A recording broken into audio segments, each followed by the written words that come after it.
Ugh.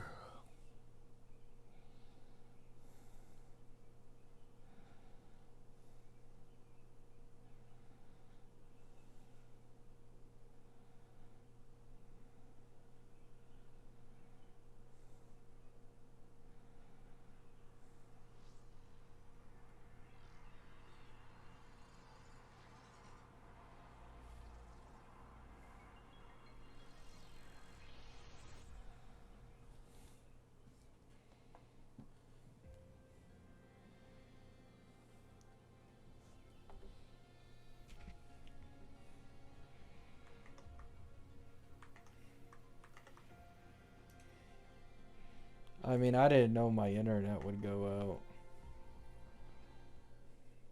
I don't even know what caused it.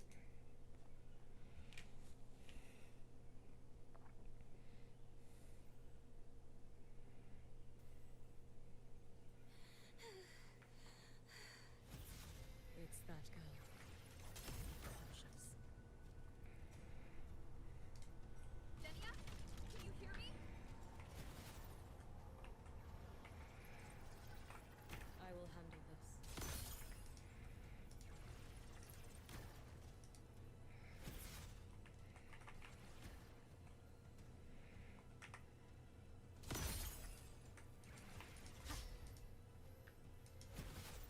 Don't go there! Please! You can't.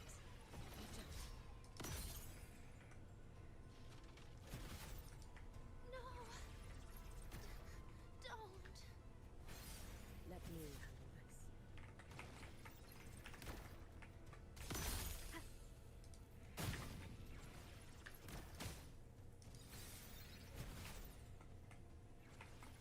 It's fine.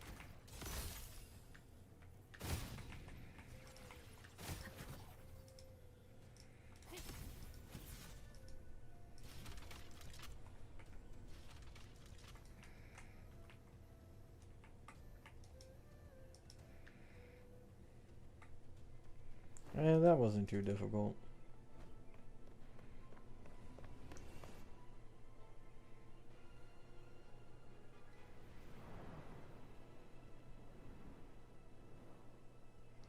Okay, I'm not gonna lie, that looked terrible. I don't know if it's because I'm on low graphics, but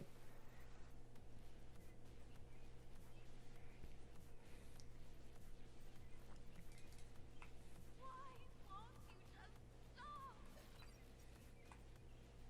You need to use these blocks to make the climb.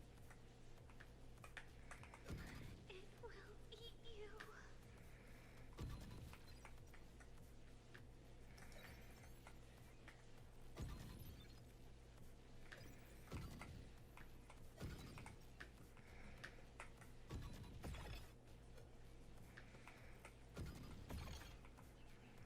um, Sorry. You really shouldn't go.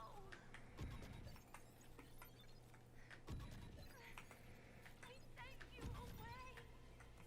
So why? So it wasn't Daniel, the one who pushed me out of void space.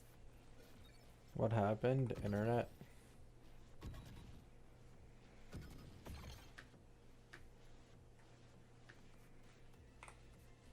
Oh, my head. It hurts.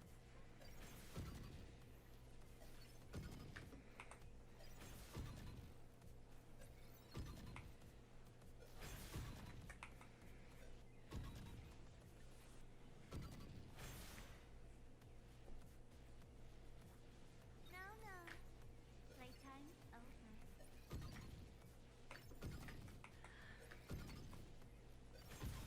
Come back to me, sweet girl.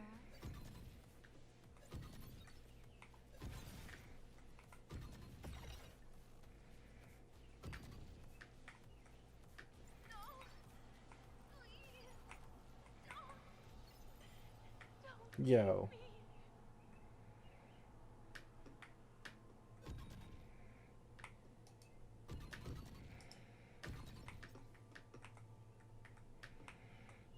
There we go. State. She did not appear to be under complete control. It was Denia herself who stopped us. Let's go. We need to get up there first. Got it.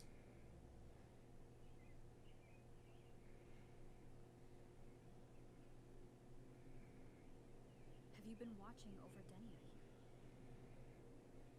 Yes. After I sensed that Yohu, my goat. I sent my Shiratori to trace it.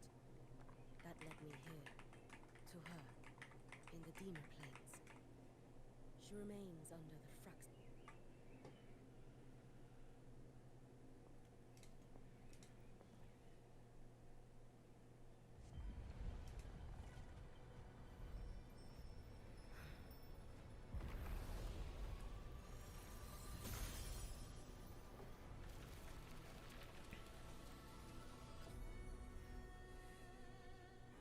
Oh, this is nice.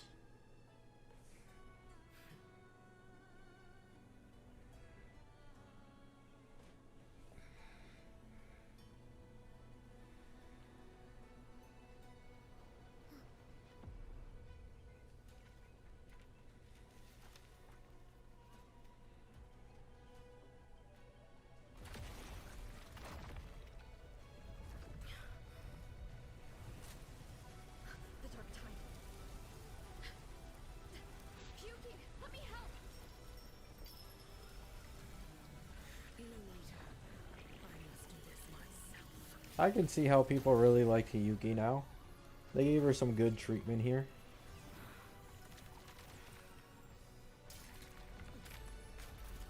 Phase shower Ellen.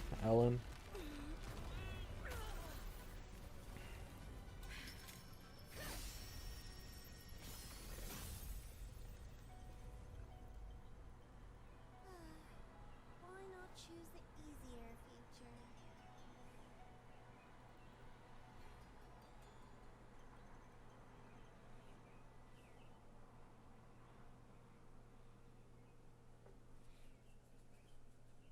Well, yeah.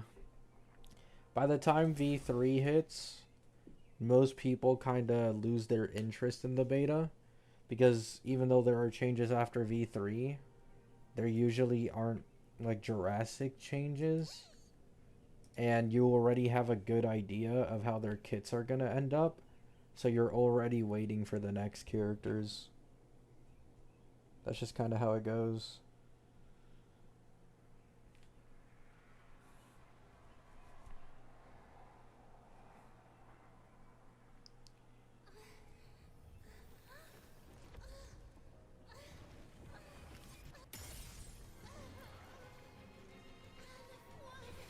I curse you!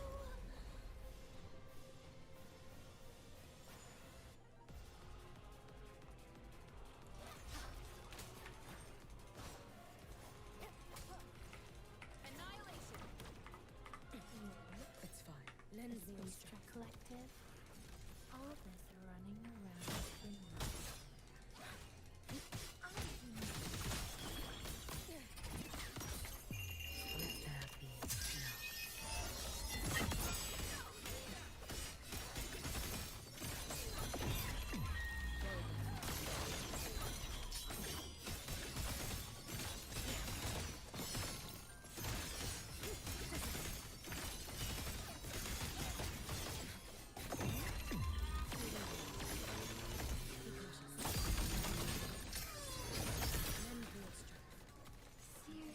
Wind call. Waves follow.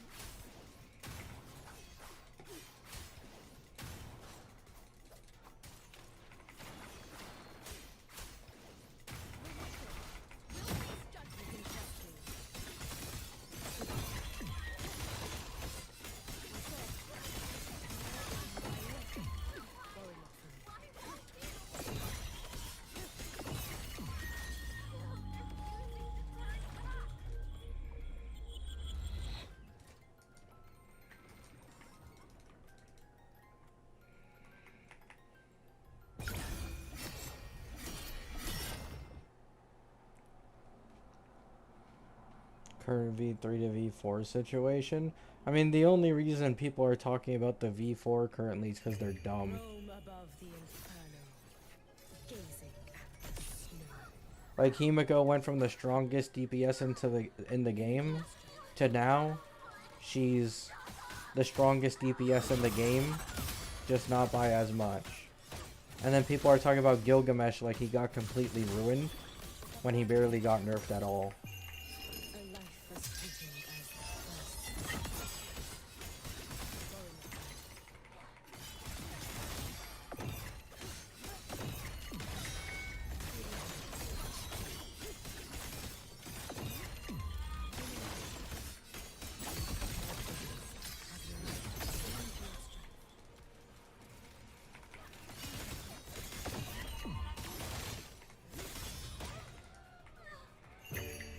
Fall with the spoken. This vessel.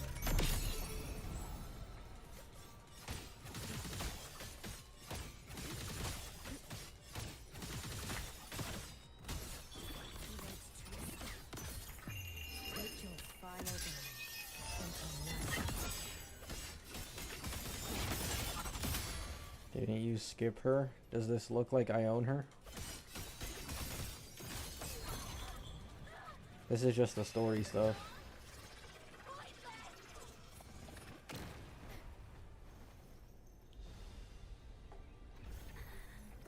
Do you like playing Hiyuki? I do, but I'm getting Jingron instead, so I don't care.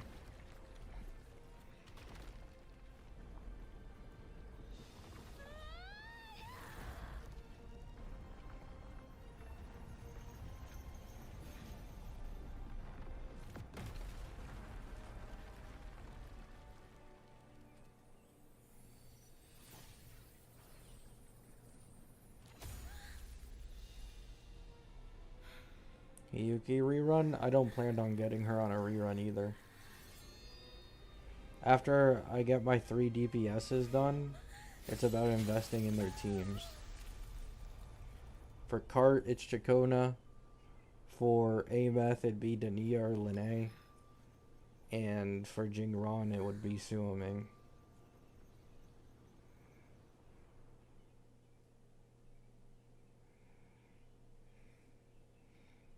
Is Sparksy worth getting for a Silverwolf to replace EMC? Currently, no. There's better vertical investments for Silverwolf's team.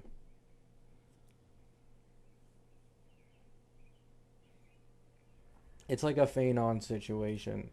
If you already have E2 Silverwolf and E1 Yao Guang, then maybe. But she's not the better investment until that point.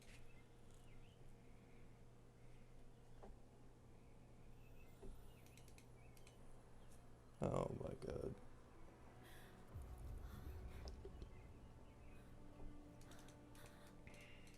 Exostrider?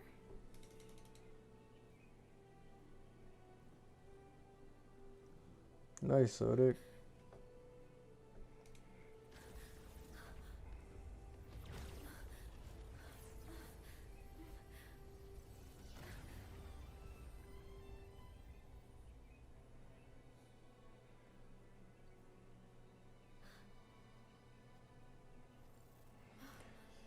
She was leaked as an Echo support because Jingron was leaked as an Echo DPS. Now that Jingron is no longer an Echo DPS, that means it's likely she's not an Echo support anymore. This frequency. No. Your existence is already nearly. Thanks, Hakus.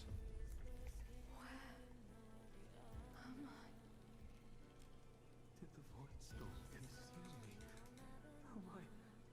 Dad, Is this void space a higher dimension? our existence is fading. Did you just say that time and space have no meaning? Who's speaking?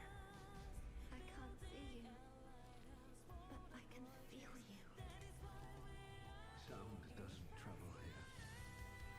Thoughts do.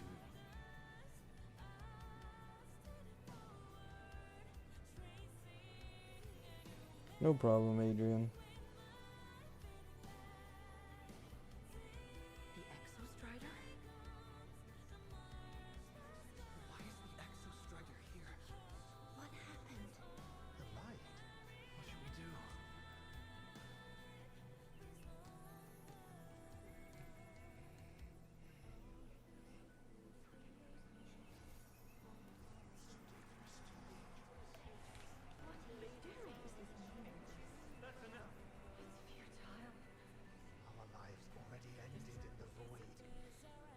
Is it not 4 in the morning for you? You're cooked. Kiwi, is this an ult account? But yeah. My sleep schedule in general is cooked recently. That's just kind of how it is.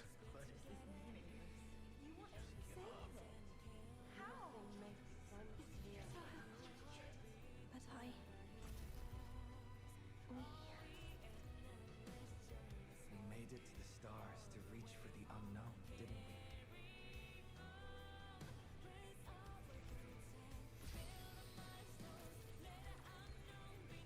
we? Yes, sir. A long road. Yeah. You.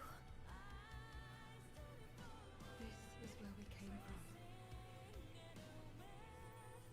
A space-time coordinate with the exostrider is the origin? But that's impossible inside a black hole.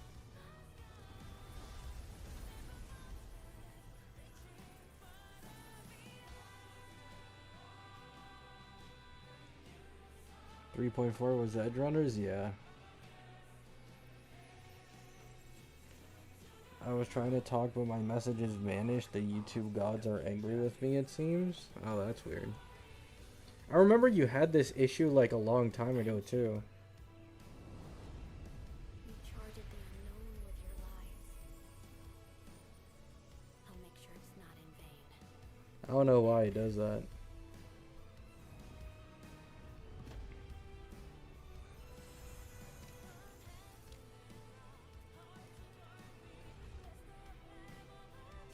The light of the origin point. We will bear it.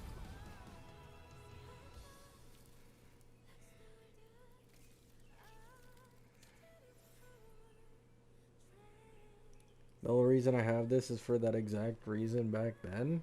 Damn.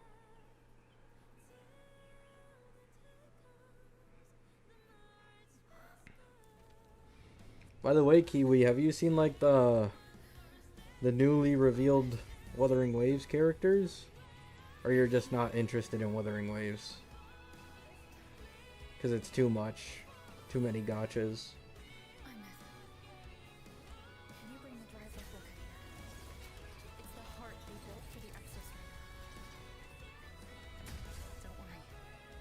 This time, we'll save the world together. Okay. I'll bring you back humanity's hope. So, wait for me. Lock in. We good.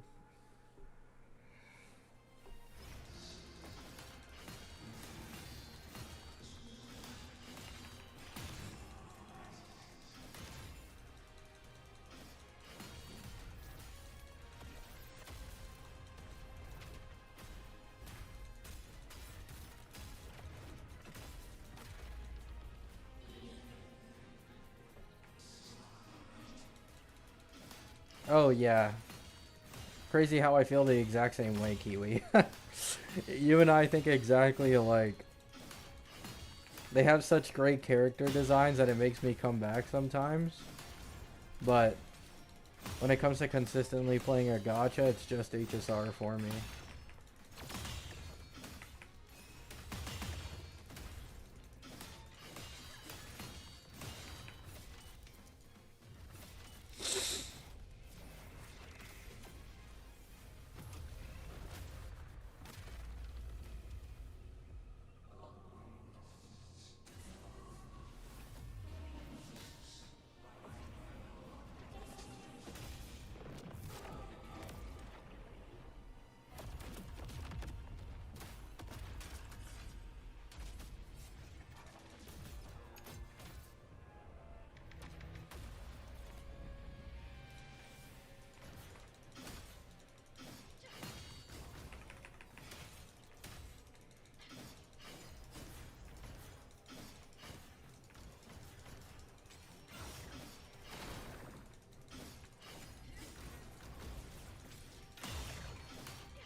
What the hell?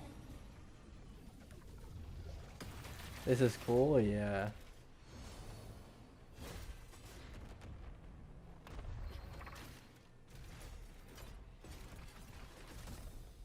The Exostrider's frequency is decaying.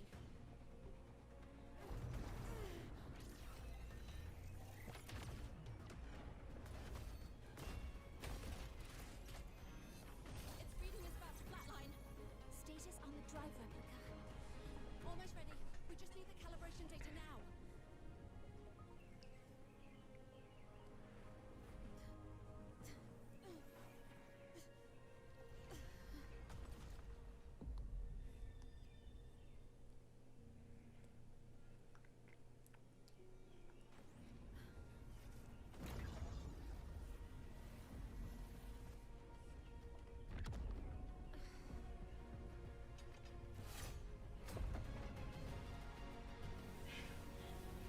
Is Evernight E0S0 worth it in Mono Rem team over Trivi E1? Probably, yeah.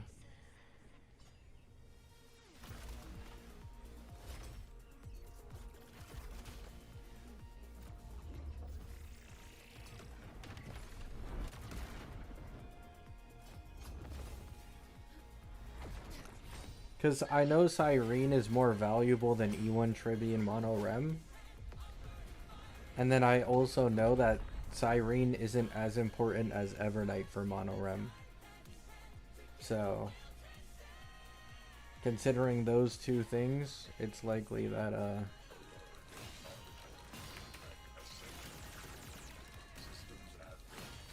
Evernight's better.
Can I die in this? I wonder.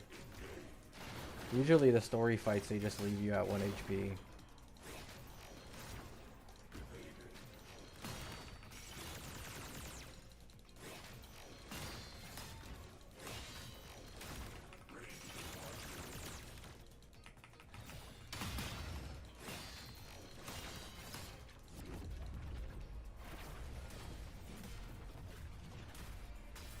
It's like I'm watching a Gundam anime? Yeah.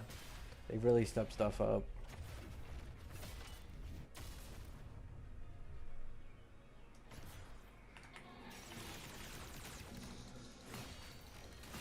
Yeah, it just leaves me at 1. Okay, I can just blindly attack.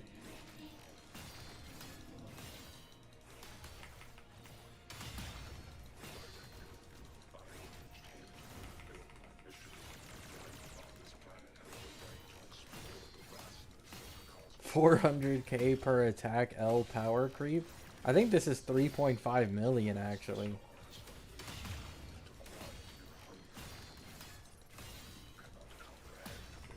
Yeah, it's 3.5 mil.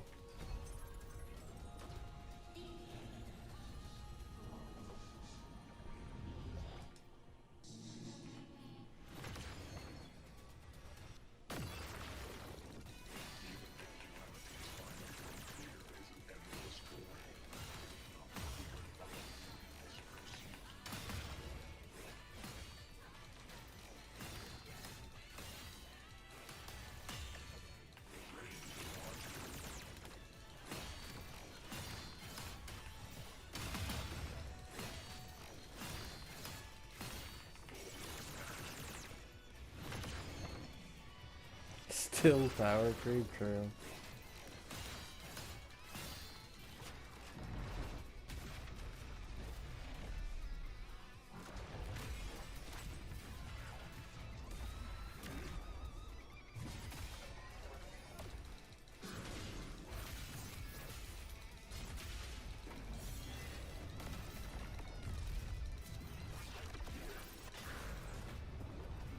All those times clicking through HSR story dialogue finally paid off.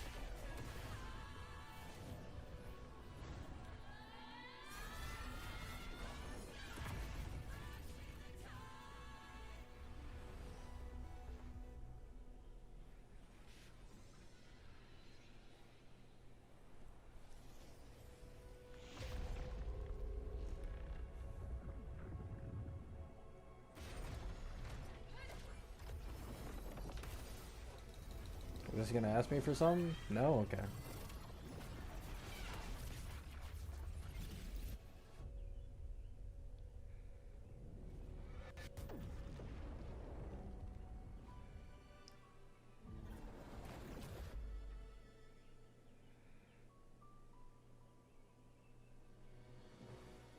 Confirmation.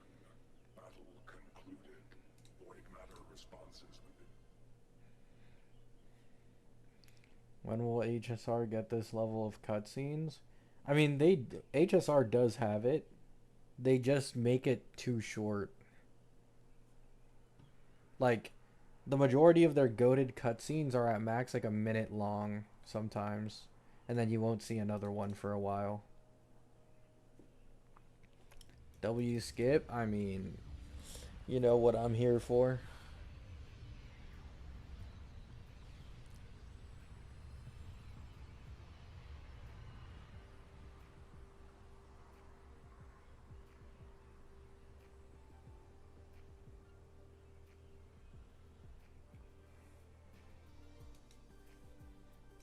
During Alice 1's recent activity, impact was successfully contained to the Dema planes. Within the planes themselves, void matter concentrations have dropped significantly across most sectors. Monitoring data from the spacetrack collectors confirms that Frenodian markers within the region of the Hyrule have now fallen to near zero levels. Exostrider activity has fully V5 is likely tomorrow. You sure? Has there been anything like leaked for that?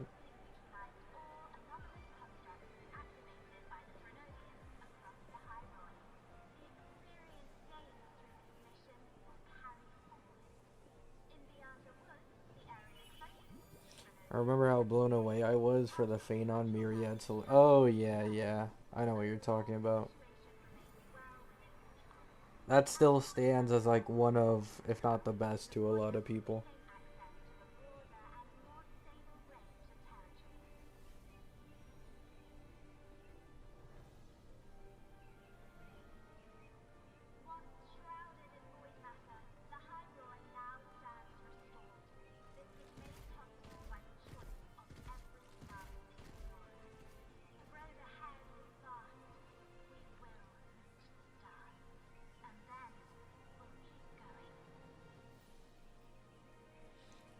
Just let me see Yohu again, man.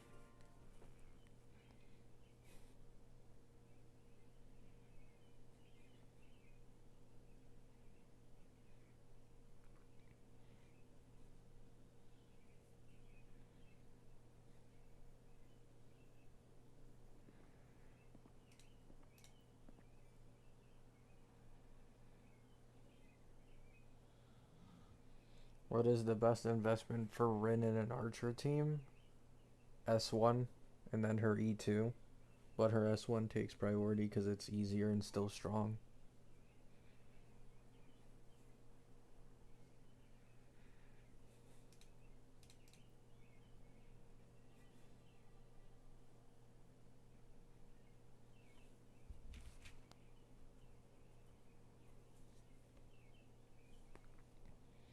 Let's go! Yohu!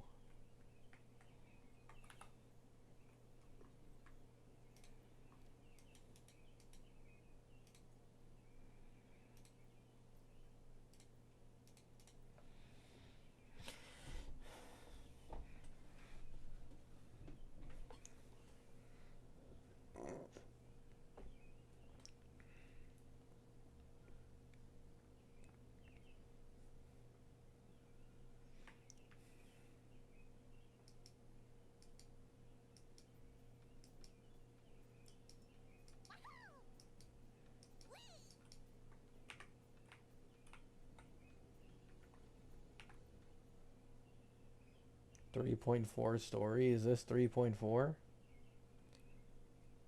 If it is, I'm not gonna do it.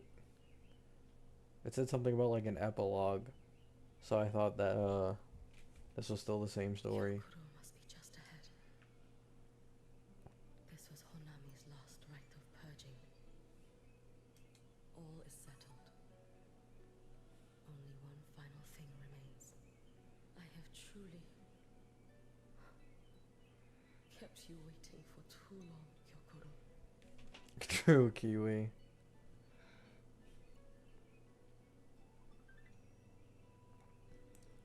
You pulled Hiyuki? Bruh.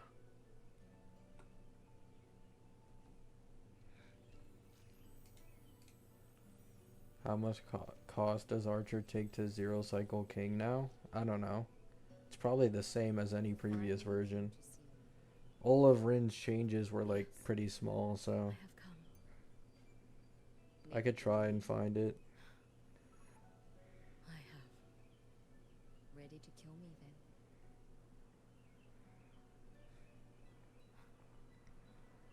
Yes. Oh, has my little Hiyuki Archer so clear, confident that Archer she can clear. bless me without even drawing her blade? Now, don't forget who taught the Miko of Eternal Flaming All I Sakura. see are Himiko and She will Gilga lend clears. respect to your elder? You call what you did to me teaching, Kyokuro? I actually can't find an Archer one. There isn't a single Archer one on the leaks Reddit. Holy shit. Nobody cares about him.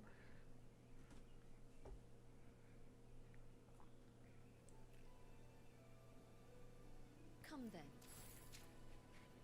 Miko of Eternal Flaming Sakura. Who is this fine woman? Who, her? She's, the anniversary character that already passed. Last patch. Calm yourself. A restless heart makes for unsteady hands. I do not wish to learn this. Then what do you wish to learn?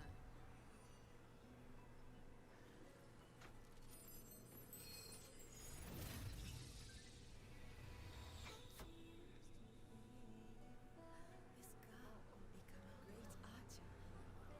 No, look at her hands. They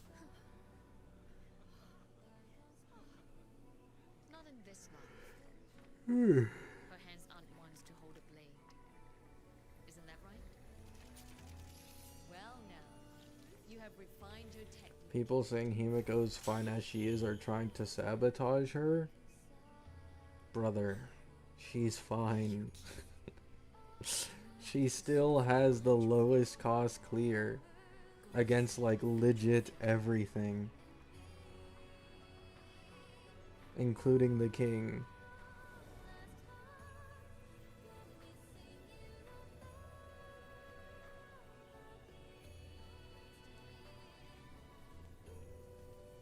Focus, Hiyuki. Survive its strike. And reach your tomorrow.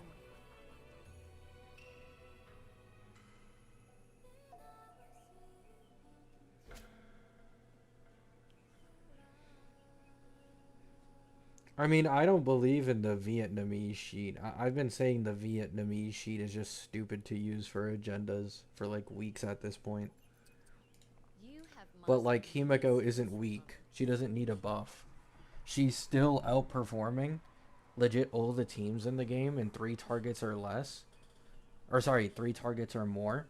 And then she has the best E2 investment. She's getting Nova Sunday and she's getting an after sales according to Anon. Like she's going to be completely fine.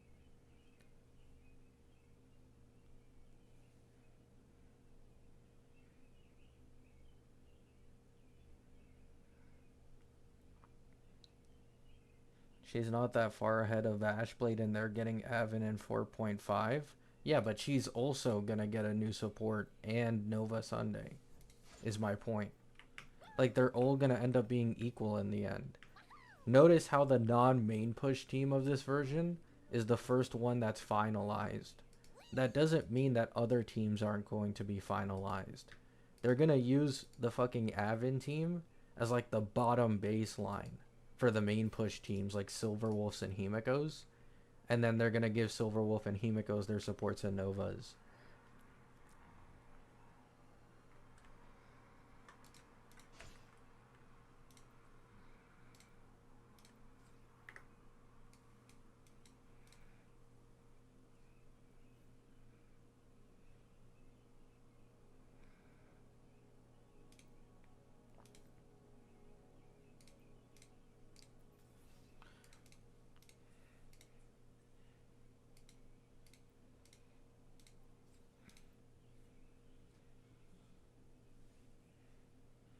Are the Himiko supports in the room with us?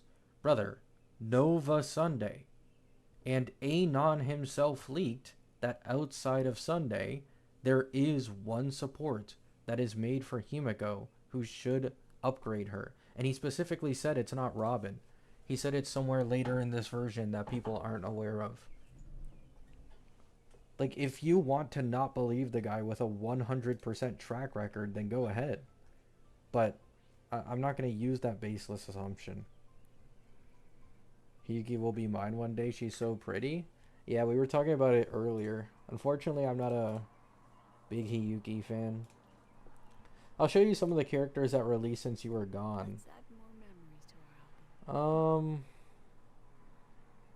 Would it start from Lupa? Shall have no one tarnishing So I guess there's Lupa, Augusta, Yuno, I remain the anchor. Galbraina,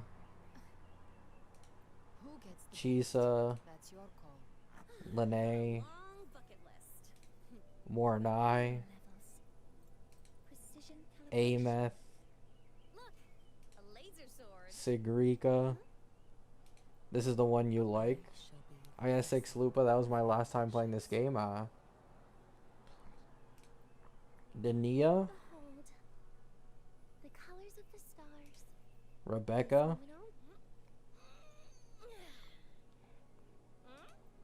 Yo. Lucy, and then Lucia. Let's add more memories to our album. Those are like all the new ones since then.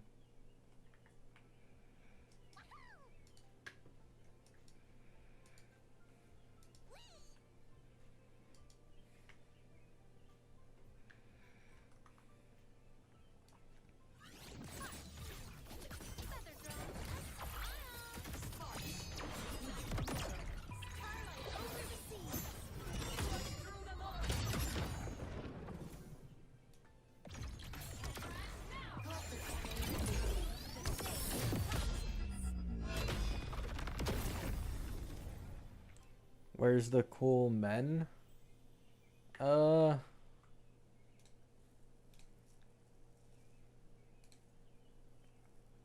add more memories. Okay, the thing with this game, Kiwi, they kind of release only like 2 dudes every year. So since you've been gone, the only 2 dudes that have released is Kyuyuan and Luke. So those are the only 2. Yeah. The next one though is 2 patches from now. So, and he looks decent. I'll show you it.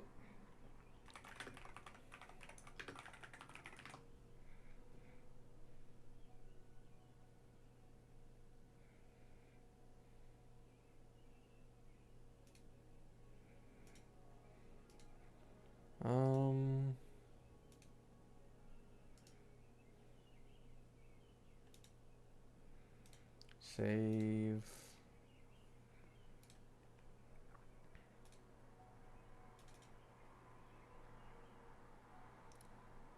Okay. So like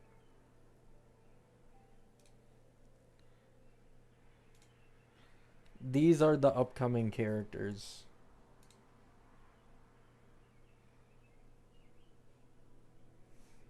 These 2 are in the next patch. These 2 are in the patch after that. and these two are in the patch after that. So 3.5, 3.6, 3.7.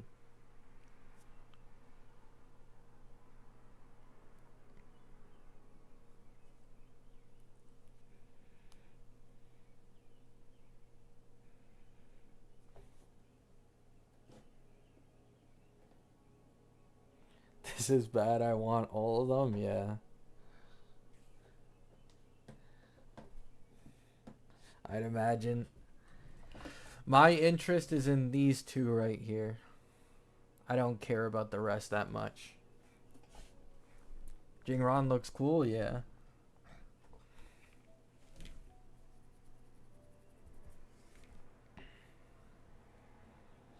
There's some leaks of like what his animations are supposed to be.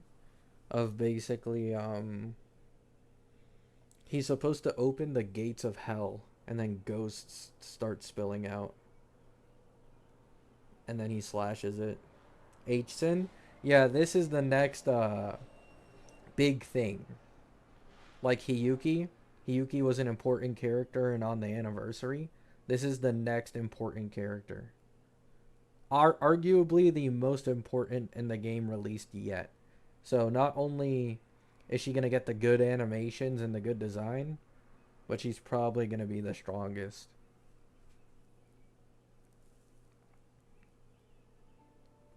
So yeah.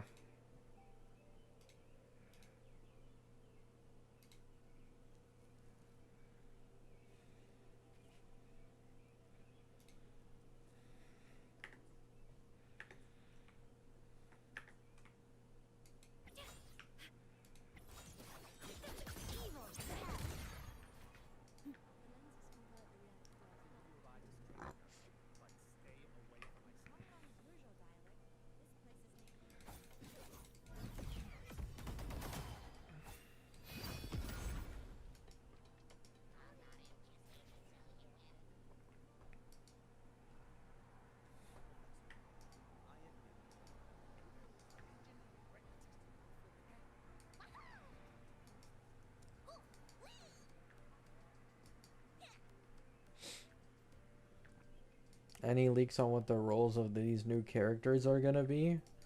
H-Sin should be a main DPS who uses the electronegative status. King Zhao, I don't remember, to be honest. But I do remember the rest. Suo Ming is supposed to be a support for all of them. Like, or at least a majority of the upcoming Mengzhou characters. Jing Ron is an HP scaling main DPS. And who am I missing? Oh, we already know about Yang Yang and Sui Sui. Yang Yang and Sui Sui are on the same team.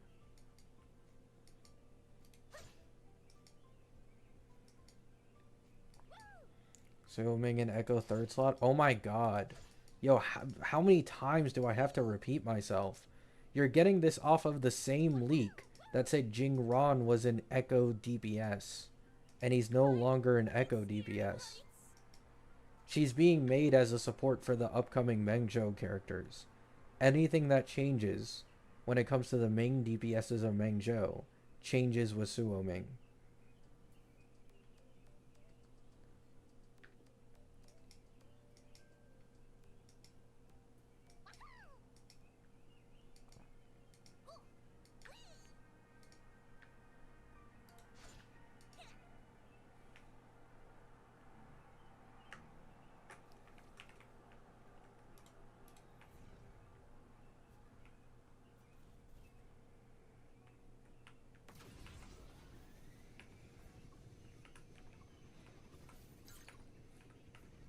I mean, I'm just gonna say this for the last time.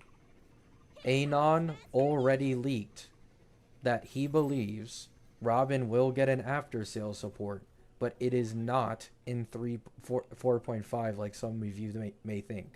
Like, he doesn't think it's Robin. He thinks it's someone else. That's coming in later patches.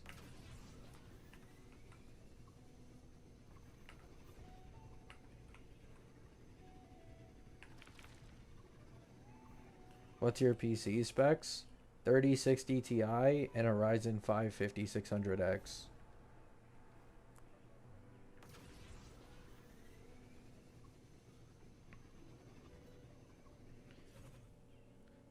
How good? Okay, here's everything we know about Robin. Robin is likely the RMC upgrade, right? But what we don't know yet is whether or not they'll be as generalist as RMC, or if their potential is going to be locked behind being in a REM team, right? Because the original like possible leaks for how Robin's kit worked apparently had something to do with memo sprites acting a certain amount of times would then trigger an action advance. Sounds kind of similar to Gilga's action advance, which got butchered, but we'll see how it goes.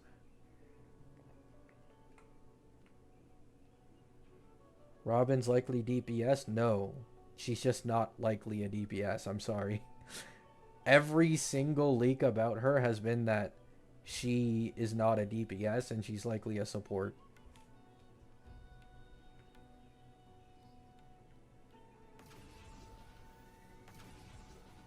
Like, saying she's gonna be a DPS is kind of cope.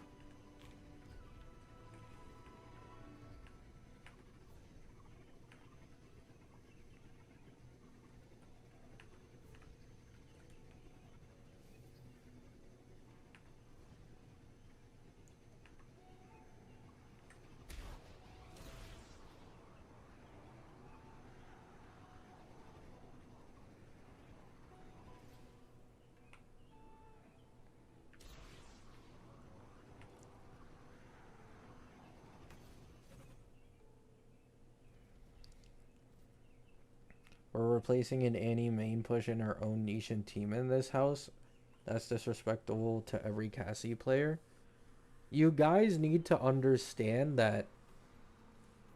Okay. Robin isn't technically replacing Cassie's role, is the thing, right? And it's a possibility that Cassie may also be able to benefit from Robin. But the way the leakers have worded it is that the strongest mono-rem team, indisputably, when Robin releases, will not have Cassie in it. And that's why they said Cassie will get replaced. And the only logical conclusion here is that Evernight main DPS, which already beats Cassie at 8 or lower cost more often than not, like, this is an upskill for Evernight for the most part. And so Cassie gets kicked out. Because Evernight values action advance significantly more than Cassie does. That's the entire reason why, like, she falls off so hard without RMC. Why did they specify Cassie? Because Cassie is getting kicked out. What do you mean, why did they specify Cassie? Because she's getting kicked out. Who else is getting kicked out? Cyrene? Evernight? Hyacine? No. All of them are important for Evernight's main DPS. It's only Cassie that gets in the way of Evernight main DPS. So of course they're gonna say Cassie is gone.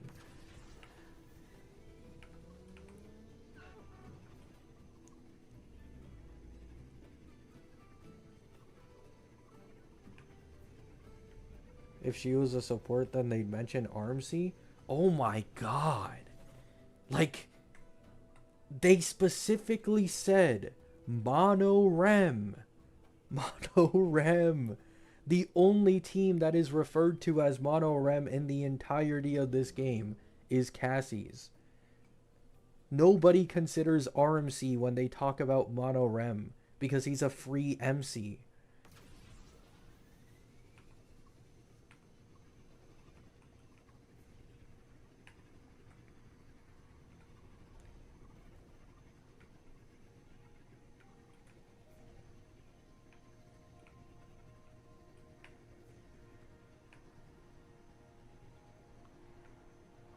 Here comes Master Yoo-Hoo.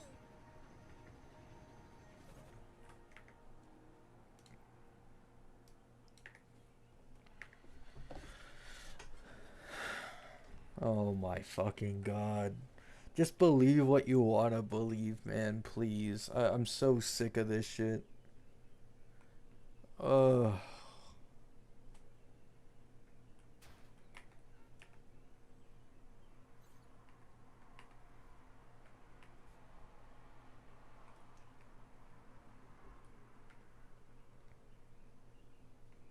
E6 Robin is a DPS? Well, it's kind of bad these days.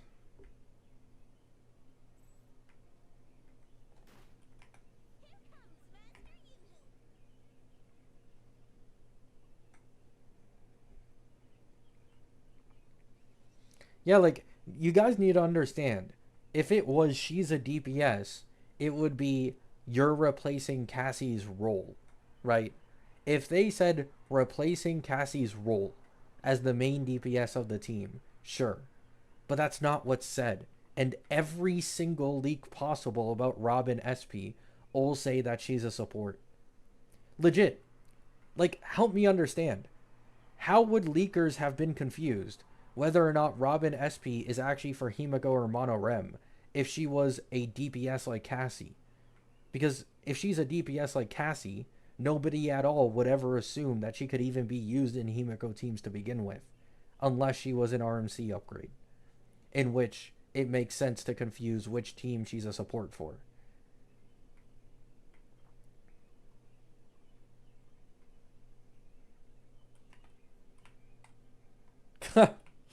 Yeah, Kiwi.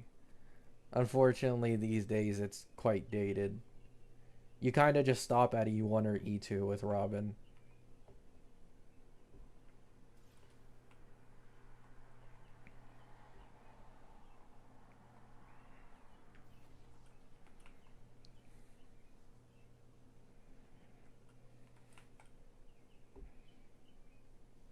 Only Uncle Y said she was a support? Yes, but once again, there are other leakers outside of Uncle Y who could not come to a conclusion of whether or not she's for Himiko or for Mono Rem mainly. This is impossible to be confused about if she's a DPS. What's so hard to understand? It's impossible to be confused on whether or not a character's for Himiko if they're a HP scaling DPS. They have no business being in a Himiko team.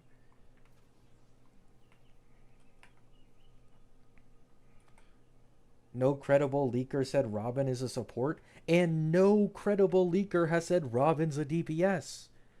But there's more evidence for her being a support than there is for her being a DPS. Jesus.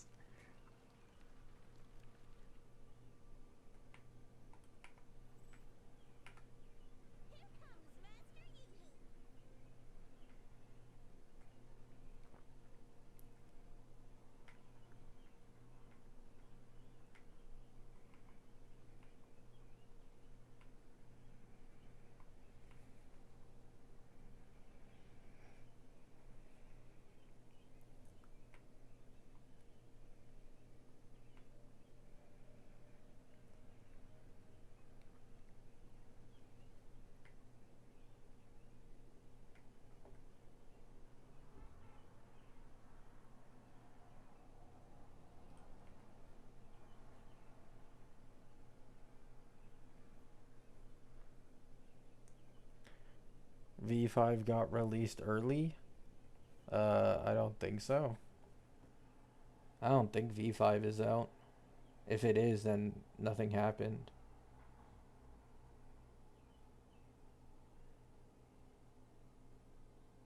Oh, V5 pre-released. I mean, I'm gonna be honest, if they released it this fast, are they even gonna change anything? Bro, it's been like 1 day. Or like 2 days.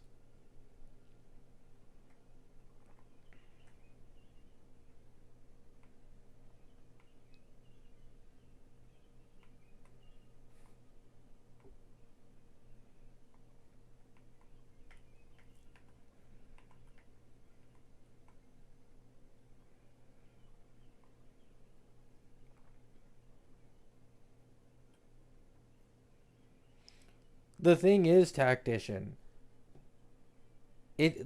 one of these leaks was like, I just don't. She could be a sustain, although I don't think that's gonna happen. She's not gonna be a main DPS. What she could be is a mainly supporting character who has a bit of sub DPS capability, and this isn't unique to her. This is everybody on Monorem. Oh my god, whale moment, whale moment. Ignore it, whale moment. Everybody on Monorem is technically a sub DPS while also having supportive capabilities. Old Robin, maybe in her glory days, was considered a sub DPS. Brother, her 20-30k damage ticks are complete ass cheeks now. They do nothing. They just tickle the enemy. It's hard to even consider her a sub DPS. So they could still make her a sub DPS.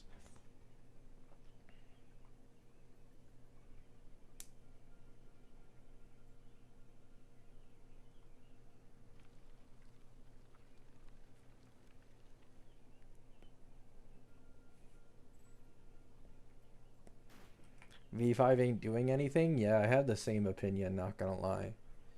Considering they released it this fast, they're probably like, fuck it, we're done. The only thing I could see change is like, I mean, if they want to listen to the community that they don't listen to at all, by the way. I don't know why people have it in their heads that they genuinely care about Twitter and Reddit opinions.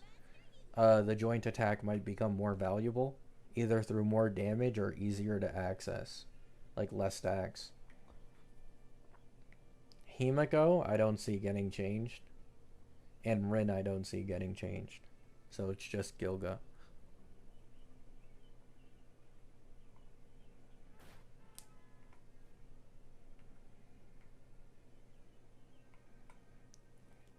Where you see Wuwa V1, V2 on the leaks Reddit. Wuwa has its own leaks Reddit called Wuthering Waves Leaks. And they just post it there.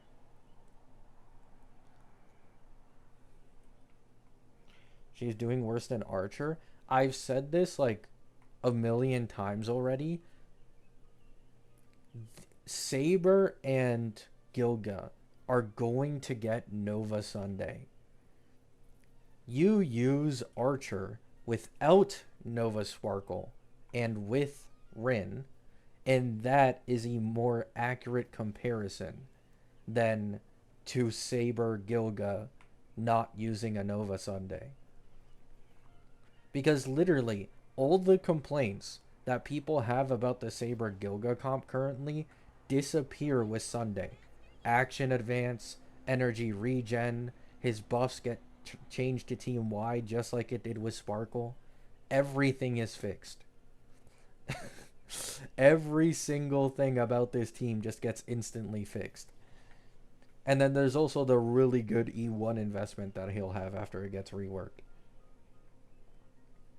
Nova Sunday's not confirmed. Oh my god. Are you trying to get timed out? You've been doing this for days at this point, man. Full Stop Chan is the only other leaker in this space with a near 100% track record like Anon. And he himself said it.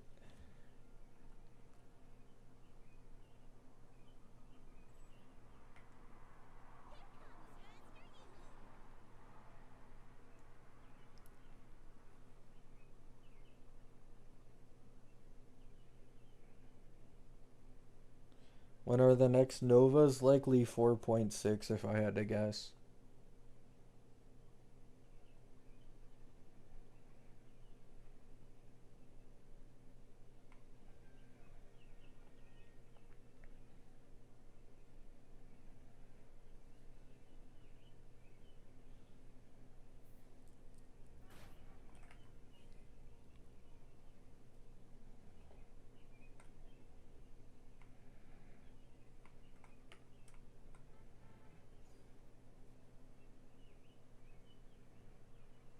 Yeah, exactly, Tactician. Sparkle level buffs, reworked E1 with better defense shred, which, by the way, I think Saber has like an E2 that gives her 15% defense shred, and then you now have Sunday, and then you also have E1 Gilga, it'd be quite synergistic with that team. Team-wide buffs, his buffs are buffed in general, action advance. I mean, a lot of things just get fixed with a Nova Sunday, not gonna lie. The team just isn't as reliant on M-Blade anymore. In the earlier versions, when the joint attack was completely busted and the loops were crazy, M-Blade was for sure the undeniable best in slot. But M-Blade's attack frequency just doesn't really matter for the team anymore. I'm not gonna lie. Like, it just doesn't matter enough with the change to Gilgamesh's interest stuff and the joint attack requiring a lot more, you know? So Nova Sunday can easily just slide in and upgrade the team.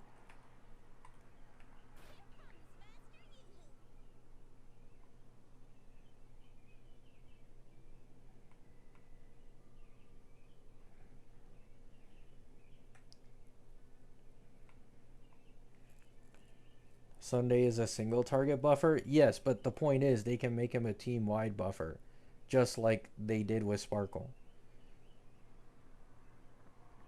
Or at least a majority of his buffs are team-wide. And in fact, that's what, like, a lot of these CN leakers were saying stuff like, the main thing that's going to get changed to him is his E1 rework, and his buffs are going to become team-wide. And he also has it in Currency Wars where his buffs are team-wide. So, it's just really, really likely, I'm not going to lie.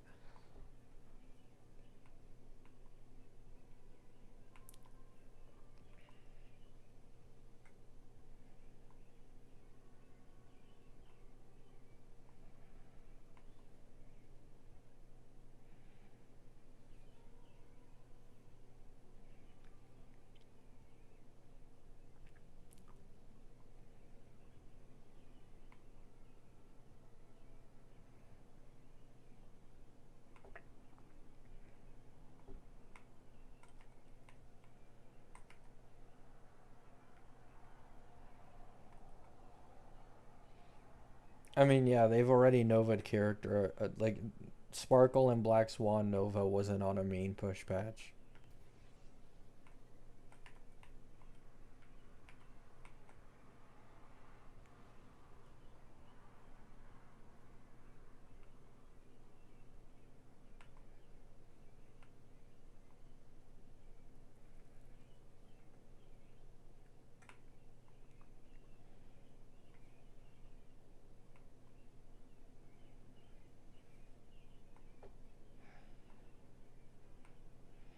So Gilga and Saber have to wait till 4.6 to 4.7 for a Sunday Nova.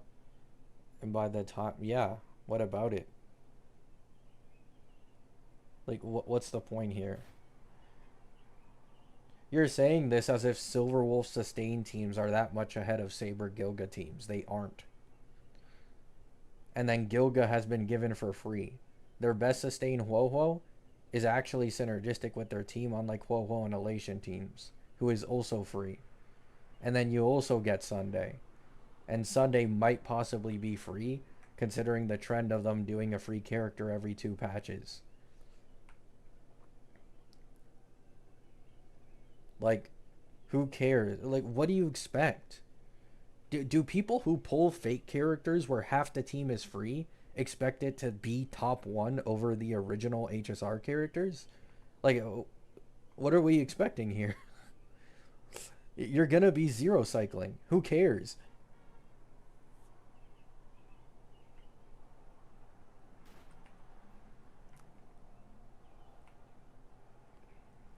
Like, I swear, Fate pullers can't do anything in this game. Half their team is free. Their banners are literally infinite. Now we know you're getting upscales every single year with every new Fate collab release, and it somehow just isn't enough. They also need to be better than the original HSR characters.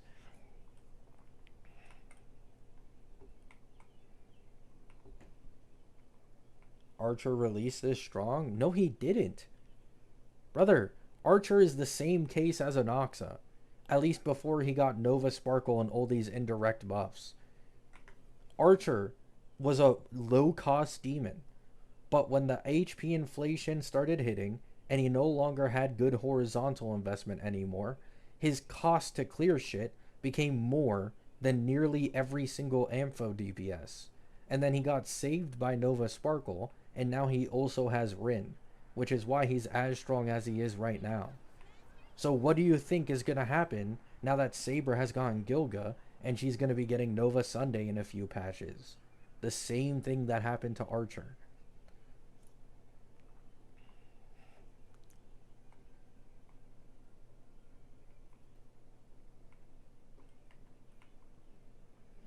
Like, just think. Please.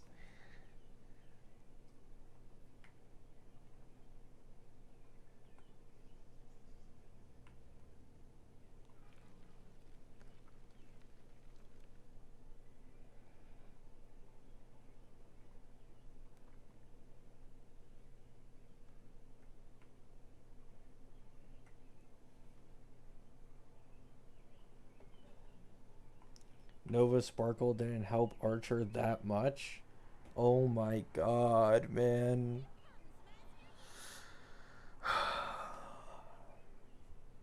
Like, what's the point in engaging in conversation when you don't know what you're talking about? The 30 to 40% number is just her buff changes. That's what that number accounts for, was her increased buffing capability. It doesn't include the fact that she's twice as SP positive in comparison to her original version.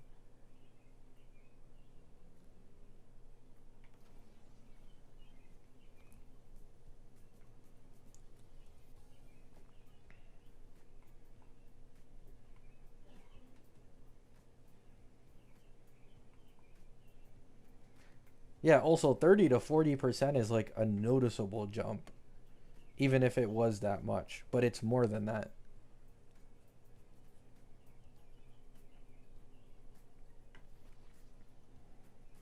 Yeah, her vertical got buffed and then she got given for free. So like if you owned a Sparkle, not only did you now get her Nova for free, in which she's the best hyper carry generalist action advancer in the game and best in slot for Archer, but now you would have been able to get her E1 and then you're one off her E2 with 30% more defense shred.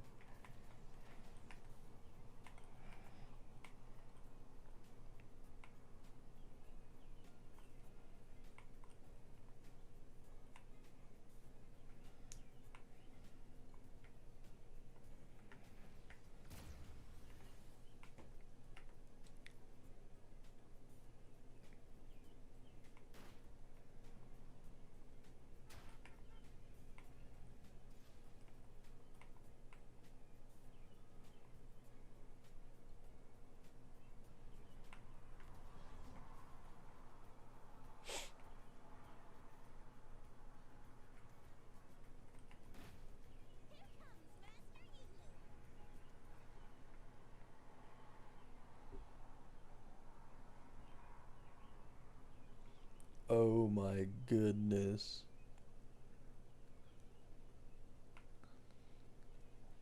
What has become of my chat?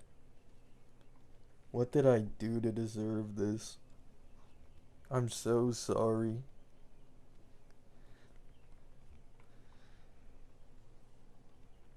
Every main be like, where's my Dahlia? No, actually. But unironically, though. They released one Dahlia, and now every main just cries rivers if they don't instantly get their own Dahlia.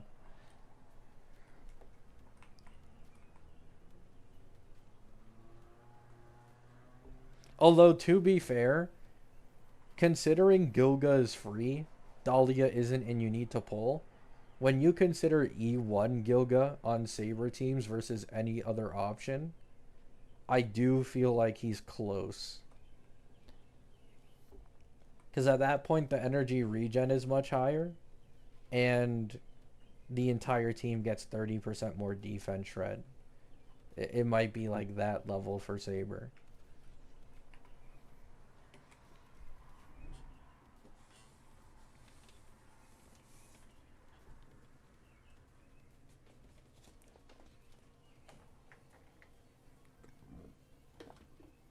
I mean, she doesn't need a Dahlia because she's gonna get Nova Sunday as well to begin with.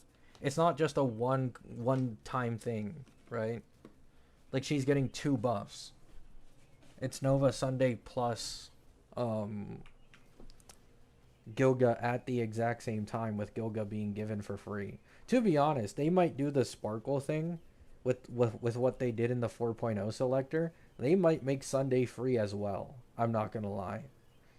Because considering how delayed these Nova flares are, we're gonna be near version 5 at this point.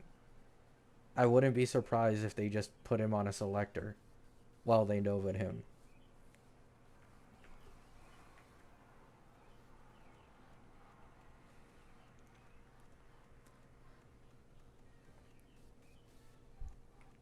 He's already had a lot of reruns too.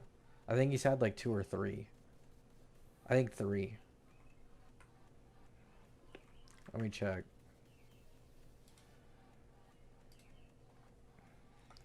How many reruns has Sunday? Oh my god. Yo. Is the AI listening to me? It was the first search like first search thing. Yeah, Sunday has already had 3 reruns.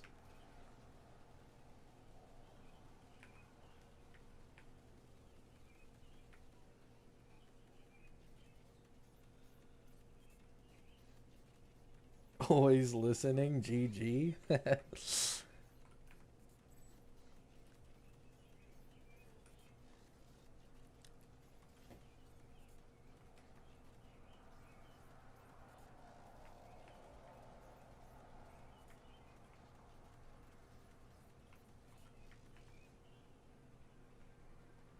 3 reruns in the big 26. I mean, that's a lot for an HSR character. The only characters who get that many reruns are very important ones.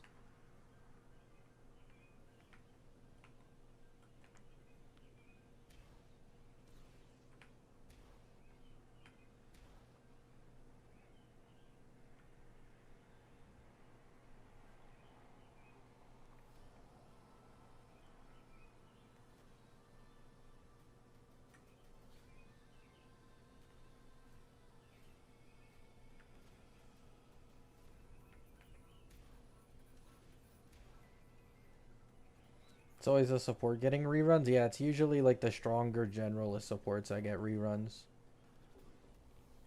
Can I create a Wua account now and avoid getting Rebecca? I don't think so.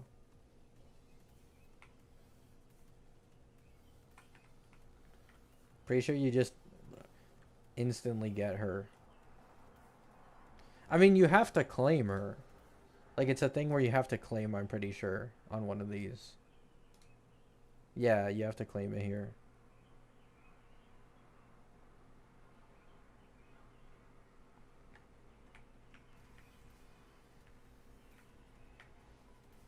Are you gonna try Honkai Nexus Anima? No.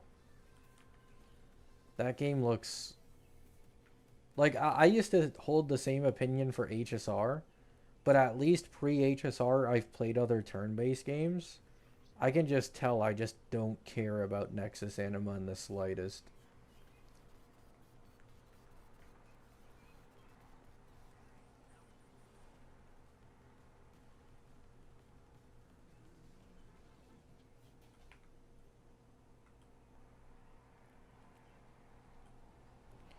There's this one anime gacha game that I think could pique your interest. I think I might know what you're talking about, Solus. I think I might know what you're talking about. I think I've seen it on Twitter, and I've gotten a few posts recommended of it.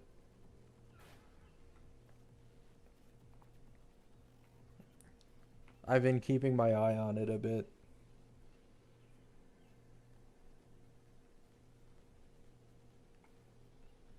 It seemed kind of Blue Archive-esque. A billion gacha games, but I am the lazy one. Yeah. You're so relatable, Kiwi. I'm so fucking lazy to play so many gachas. I just stick to HSR in the end every single time, and usually on one account.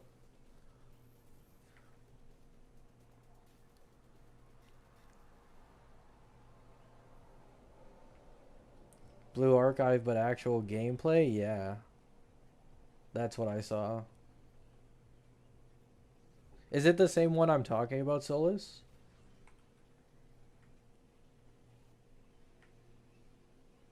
You have infected me with your lazy virus? I'm sorry. I hope you can get over it.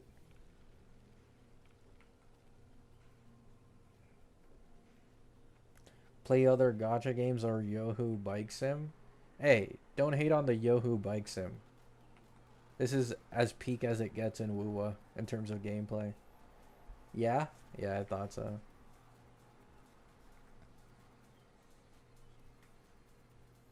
I'll probably play it on mobile for a bit. And then if it has a PC port and I really fuck with it, I might make videos about it, but we'll see how that goes. It might be like a guilty pleasure I have off content.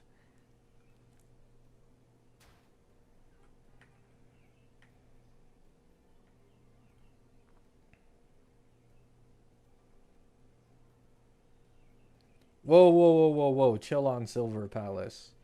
I actually have stocks in Silver Palace, so I can't hate on it.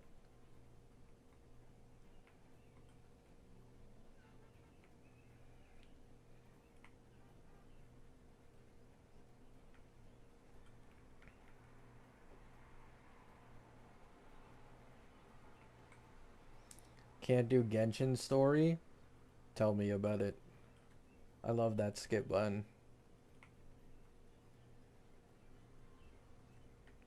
What are your thoughts on the summer skins? What summer skins? You mean the leak about Avon and Robin or something else? Like the Lene Chisa one? The Lene Chisa skins?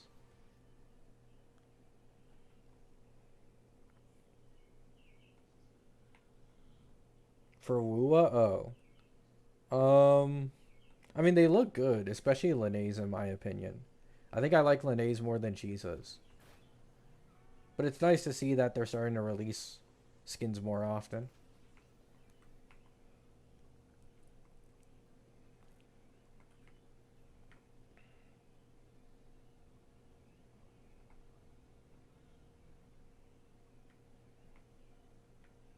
New WUA endgame TOA inflation is crazy. I don't know what they're smoking. You know what they're smoking? They're smoking that Yang Yang pack. There's a reason Yang Yang is that strong, buddy.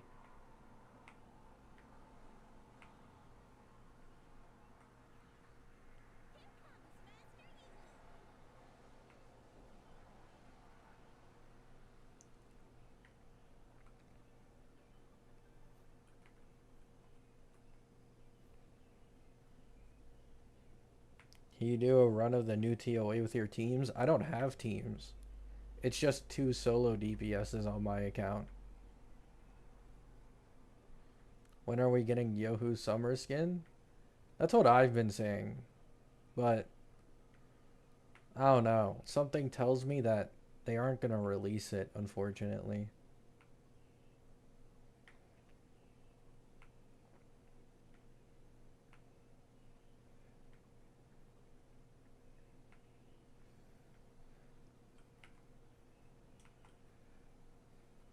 Yohu SB when? She'll be revealed to be the Grand Architect. That's when we'll get the Yohu SB. 4-star are definitely not getting skins. Sanwa has something to say about that.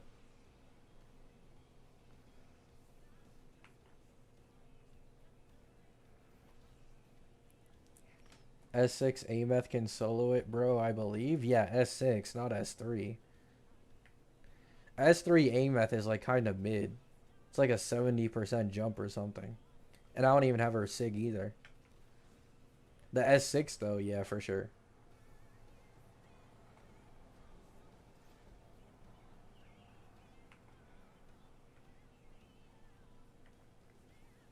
If Lucy from ZZZ can get a summer skin, then Yohu can.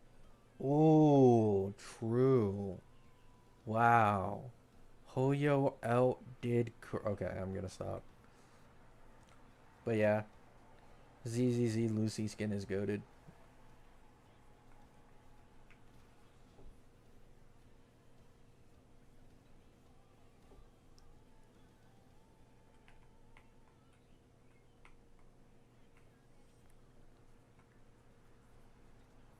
And then they also have Norma. Norma. Ugh. It's so hard to stay away from that game.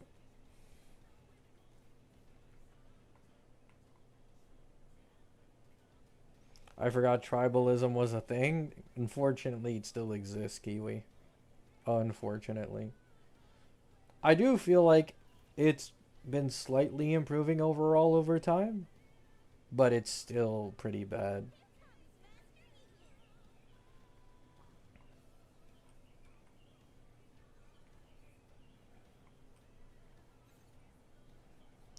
Norma's the ideal wife.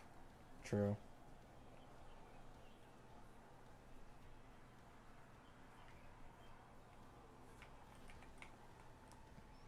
Tribalism goes beyond gacha after all. I mean, yeah, I've always said that. Tribalism is no different to like sports teams. Teams on anything.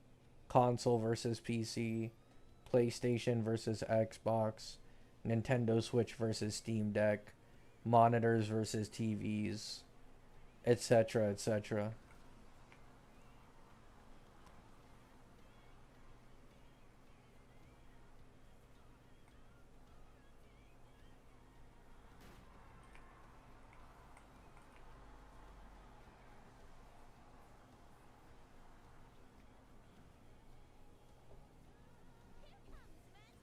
In gacha, it's more unhinged.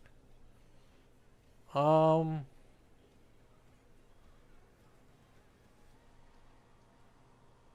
I don't know. I will say, although there are cases of some pretty wild shit happening in real life between like team versus team stuff and other stuff, people usually won't go that crazy. I think it's just an online thing. Like someone is much more likely to talk crazier than they ever would in real life if it's actually online, really.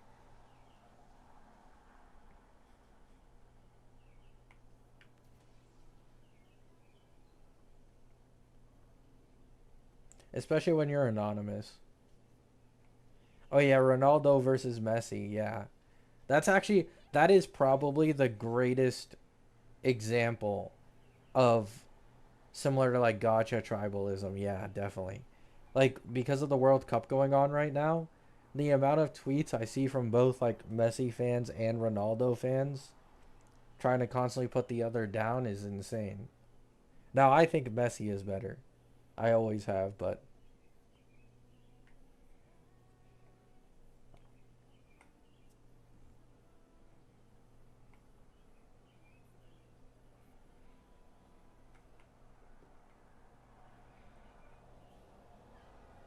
do you watch the World Cup? Not so much. I've been watching some of the Argentina games, and that's basically it. Because once again, I just like Messi. He's my favorite player. It's the same way, like, when it comes to basketball, I instantly become uninterested when, like, the Lakers lose in the playoffs.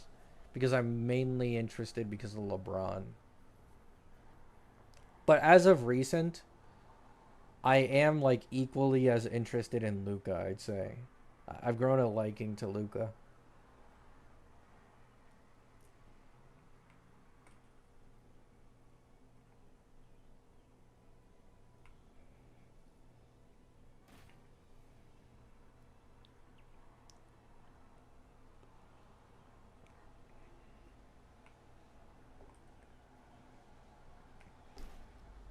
Messi Glazer, no wonder you're a Hoyo show. I mean, it's not even being a Glazer.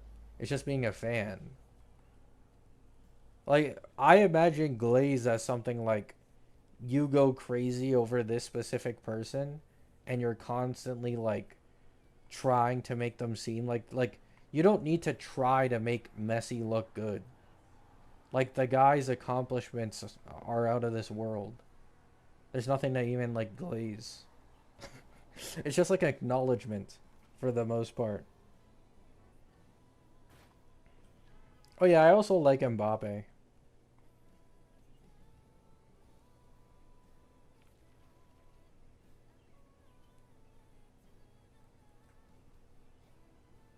I'm joking.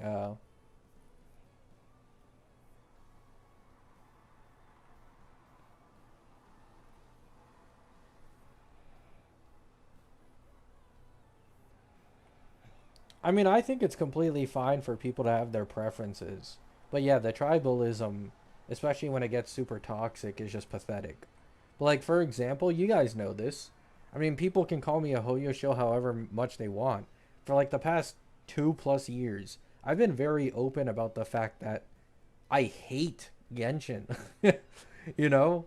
Like, I have such a disdain for Genshin after getting a taste of Wuwa that like I have to force myself to even try to enjoy slash play the game, Genshin, and then I just drop it after a few days because it feels so much worse than Wuwa to me. But you don't see me going out making videos about people who still play Genshin, you know, or like, oh, look at these cattle, look at these sheep, still playing Genshin, fucking loser. Like, there's no point in doing that. People like what they like.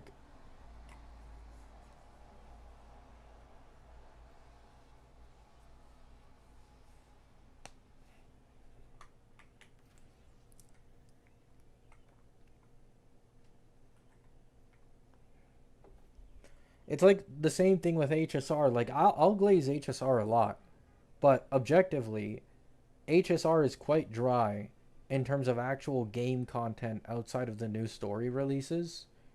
And its cutscenes and story presentation, although they've been improving, still have a long ways to go in my opinion. But it's not going to make me quit the game, you know, or its power creep and HP inflation. I don't deny that either. But I'm still not going to quit because, like, I just fuck with the game like that. I imagine it's the same situation with people who actually really like Genshin.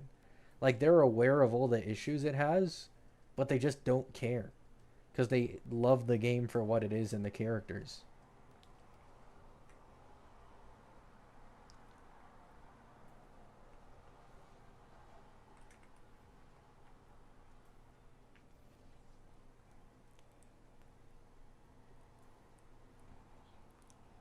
Yohu no diff wap Mavlika?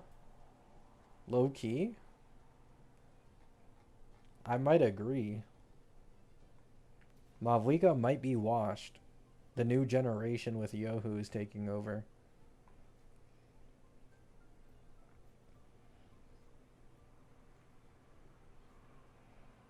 Genshin and Wuwa power creep is worse than HSR now?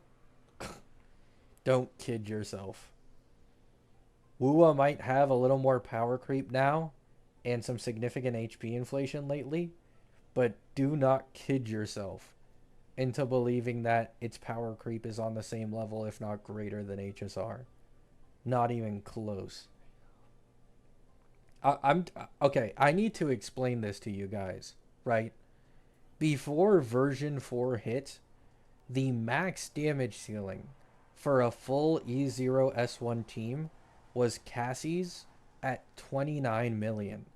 Halfway through the current version 4, the peak damage ceiling is now at 80 million. It's been half a version, and there's a team capable of doing more than double of the previous strongest team's damage.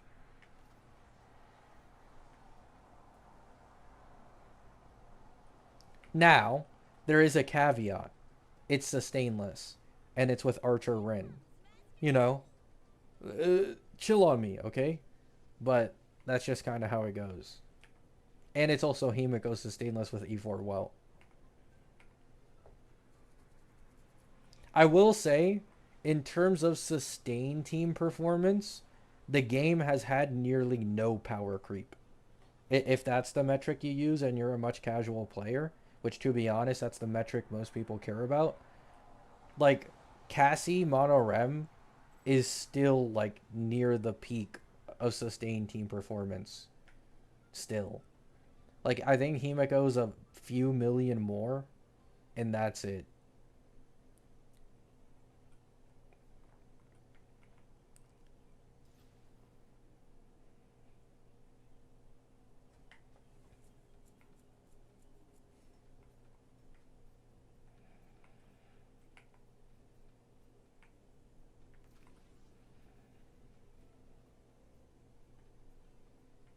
Yeah. The big change to sustainless team performance was just Welt and his Nova. Pre-Nova Welt, sustainless teams weren't that strong to the point where they could benefit that insane amount over sustain. But because of Nova Welt, that changed. So, like E4 Nova Welt is legit making your team do more than double the damage that it was doing before. So you're going to see a rise in the power of sustainless teams.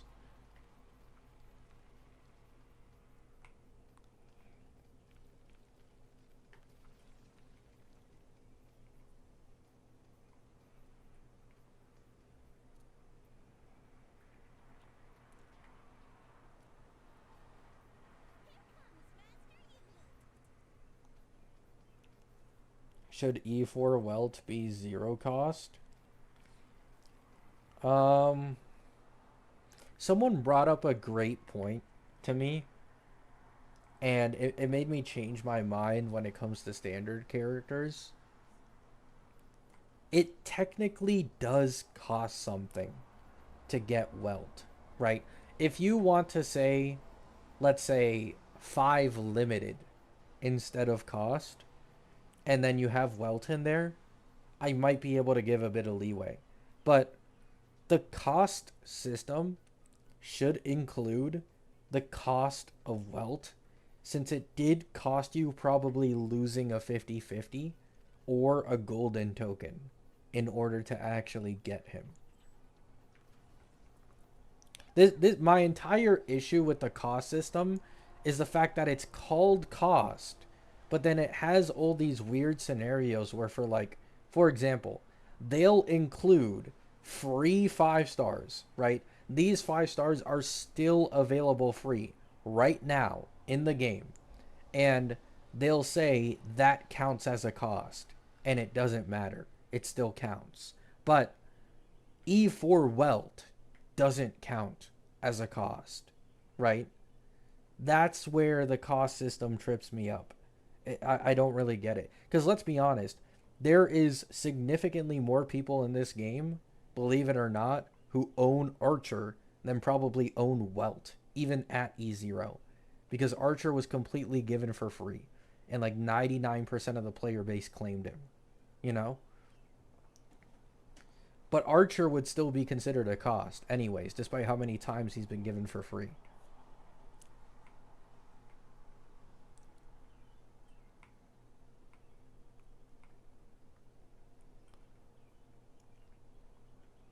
HSR has only had one standard selector in the history of the game. They've had one standard selector, and then there's that, like, when you make a new account, your first, 200 pulls on the standard banner, which usually takes someone 1 or 2 years to get, you could choose a specific standard character. But this argument is stupid to begin with, because at the time when these two things existed and they mattered, Welt wasn't good. People were using their selectors on Bronya, not Welt.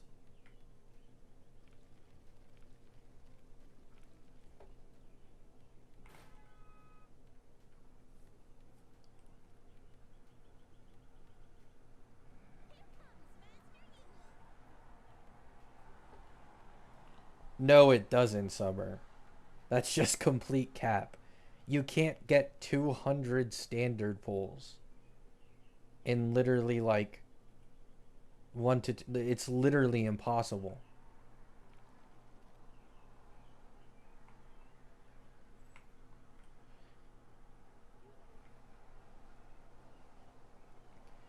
It took my Anoxa account, I believe, like near version 4. Oh, it's 300. Yeah, 300, not 200. It took my Anoxa account near version 4, if I remember correctly, to be able to complete the standard selector. And I made my Anoxa account in 3.1.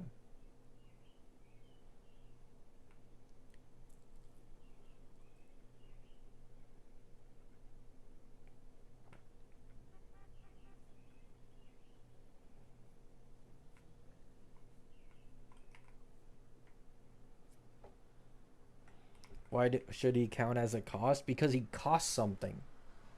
He costs something. So why is the term cost not used for something that costed you something? You know what I'm saying? Like, even if you weren't specifically targeting him, you would still lose a 50-50, and that still costed you 80 pulls instead of getting the limited character you like.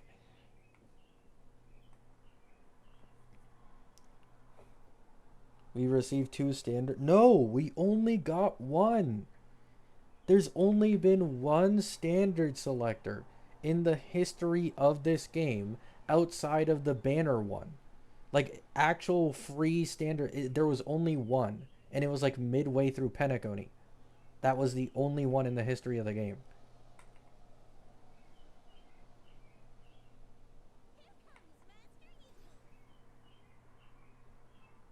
Oh yeah, late Penacony, sorry, not mid.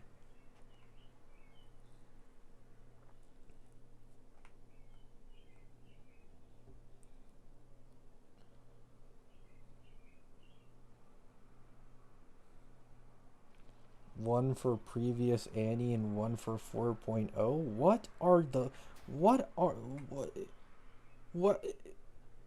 What fucking standard selector was there during 4.0 and the last Annie?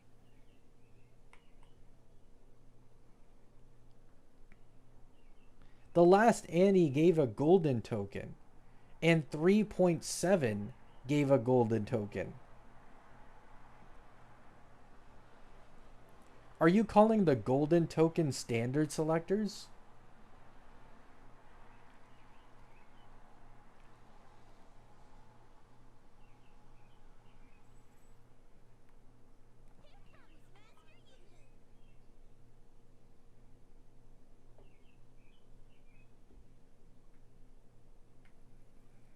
Yeah, 4.0 was a limited selector. You missed it, Gabby?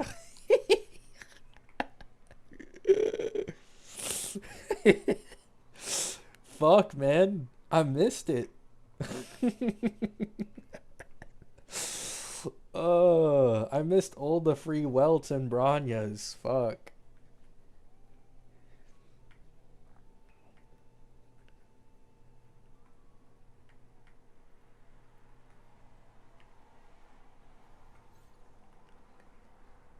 The no-life HSR content creator with 4 accounts never saw the standard selectors. It's funny to think about. We have 3 golden tokens. Only 1 golden token has Welt Nova Flared existed in. Nobody would have genuinely wasted a golden token on Welt knowing limited characters can go in the shop pre 4.2.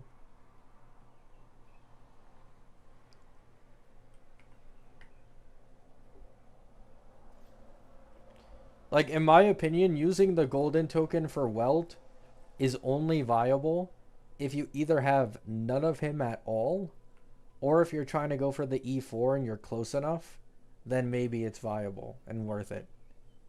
Those are the only 2 cases.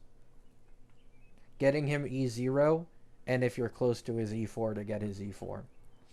If you're like in the in-between, it's just not worth it in the slightest. Many people saved golden tokens. Yeah, but why would they use it on Welt? Like, you need to understand, they added Ruan Mei. 1 year later, they added Robin. The next most likely AoE support to get added there is Tribby. So, who the fuck, no offense, is going to sacrifice their golden tokens, knowing full well, probably in version 5, Tribby is going... Oh my god, what a voice crack. Tribby is going in this shop and her E1 is going to be free. And then in the next year, Emblade is going to be free. And he's going in the shop. And his E1 and E2 are free. I'm talking too much. You guys are killing my throat.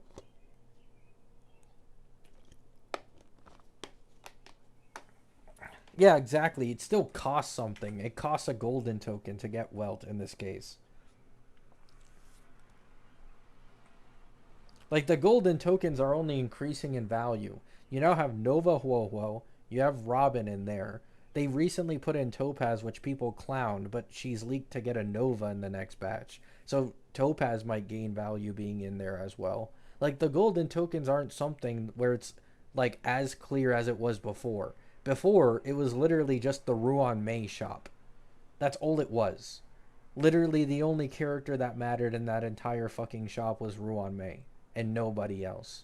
But now there's actually multiple options.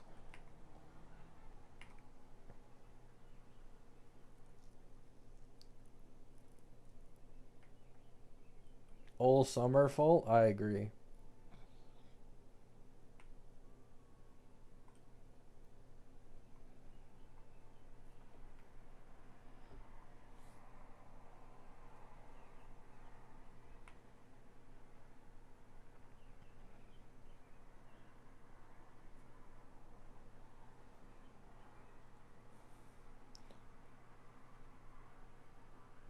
Cost system has been a mess for a while. E0 Sparkle? No, yeah, that's what we were talking about earlier, Eon. Like, there are limited characters who have been given for free, like Archer, upcoming Gilgamesh, and Sparkle recently. They won't count as zero cost, even if you didn't spend anything on them. But a standard character that technically costed 80 pulls for you to lose to or a golden token is no cost. Bruh.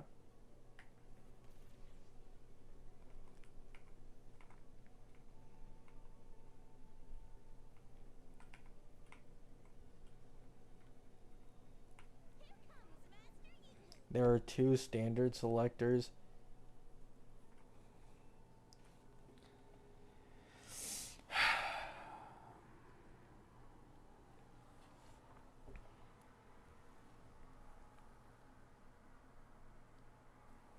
These 2 standard selectors are in the same dimension as Mr. Rekka and Scrollum releasing in the next patch.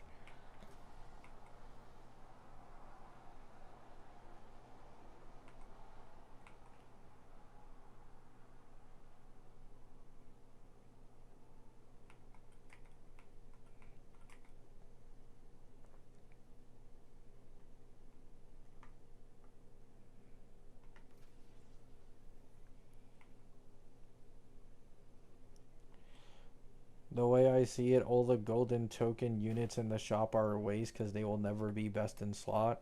E4 Welt, though, they kind of cooked. Well, no, Welt, like, this logic applies to Welt as well, though. Technically, E4 Welt is just an E0 Emblade equivalent. And the only team where he's noticeably better in is Himiko's because of the way she works with Astral Express characters. But a year from now, Welt isn't going to have a single team where he's the best anymore. Which applies to Robin, applies to Tribby, applies to a ton of these characters in the Golden Token shop. Like, the same thing is going to happen eventually. Where next year, for example, E4 Welt, even Emblade and E4 Welt will get power crept by a new generalist. So now what? You know? So that's why, in my opinion, it's better to hold on to the golden tokens for limited characters.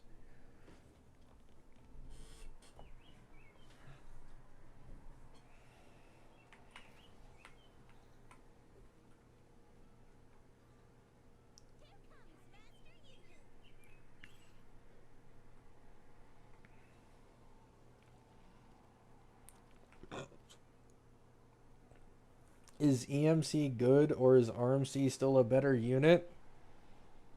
Wow, this takes me back. It's a bit unrelated, but I think I remember during 3.8 and 4.0, I had people in my stream that would constantly come by and argue with me that I was wrong for believing RMC would have more value than EMC. And I kept trying to tell them, man, RMC's the GOAT. You can't beat RMC. But the answer for you, Kiwi, EMC is way, way worse value than RMC, and it's not even close. Unfortunately. RMC is still the king of the MC. Action advance plus true damage. It's just hard to beat it.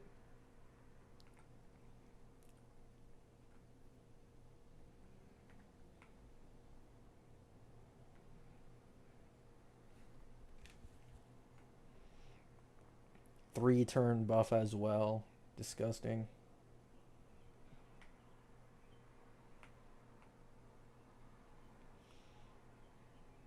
They dropped the ball, yeah. Now, here's the thing. It is apparently possible that Elation MC may get like a buff to his kit somewhere in 4.7 supposedly, or 4.6. But until then, with his current kit, he's very underwhelming.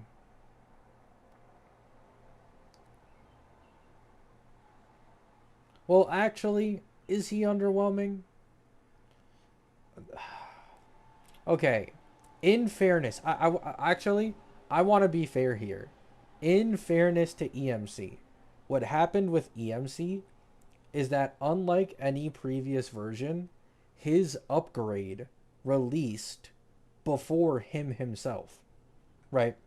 Usually, when you look at RMC, Cyrene wasn't until 3.7. You look at HMC, Fugue wasn't until 2.7. But they released Yao Guang legit 2 patches before he ever released, and you can just tell by his kit, he's just a worse Yao Guang. So that's kind of just what happened with him.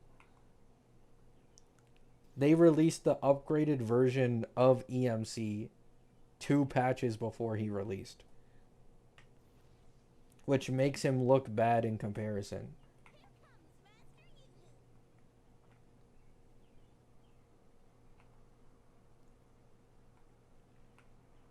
Yeah.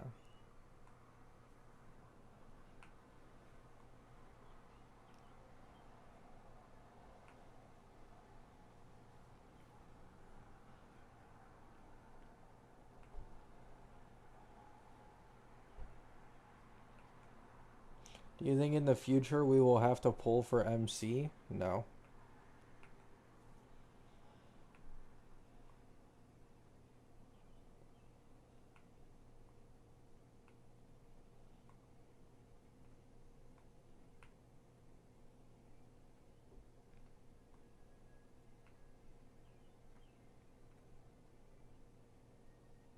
He's okay in sustainless? Yeah. But like, once again, that's like the same argument you make for HMC and Firefly teams. You know? Like, it's great in sustainless, but if not, you just use RMC on another team because you can just use Fugue on one. It's the same thing with Yao Guang. Like, yeah, he fits in sustainless, but if you have Yao Guang, and especially with Silverwolf teams, for Evanescia, it's a different case scenario. Evanescia isn't a main push, so she doesn't have a dedicated support, so she still relies on EMC. But if you're a Silverwolf, you don't give a shit about EMC.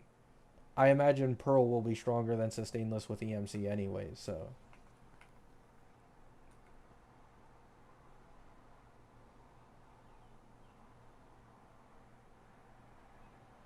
Eva isn't a main push? Well, it's a bit complicated, Kiwi. She was a main push, and then because of conflicts, I believe, between China and Japan, the Hoyo devs decided they didn't want a very Japanese inspired character to be the main push anymore, and then they switched it to Silverwolf. So Silverwolf took Evanesia's spot as the main push, and with this also took her original team as well.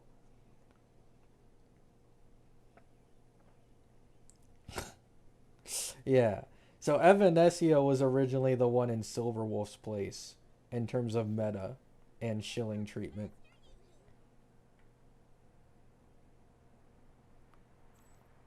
But at least Evanesia has quite a good E2 jump.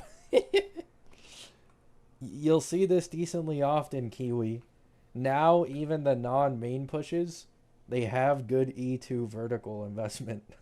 So, she's not completely bricked even without a dedicated support, because you can just get her E2.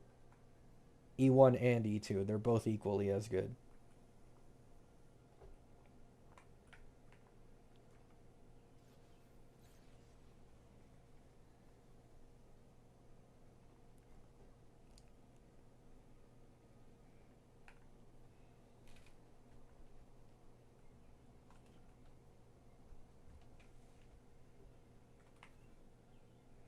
Of course, that's HSR solve problem with Eidolons. Yep.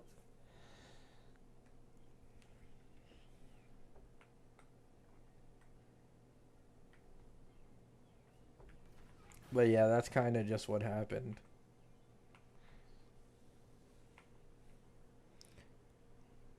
There was even like, okay, I don't feel like mentioning this because it might hurt your soul, but her animations were originally based on like Night Parade of 1,000 Demons, and her design was way more over the top in animations as well.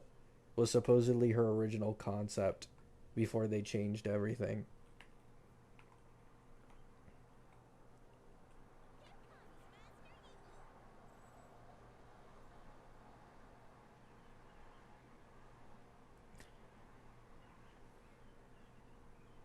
Bro. uh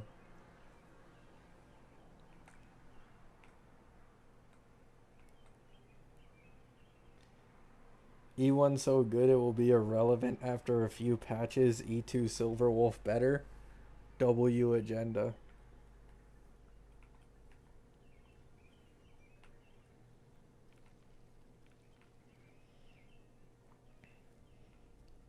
I like how Kiwi has neutral opinions and doesn't glaze any companies like the others. Kiwi just cares about being interested in characters.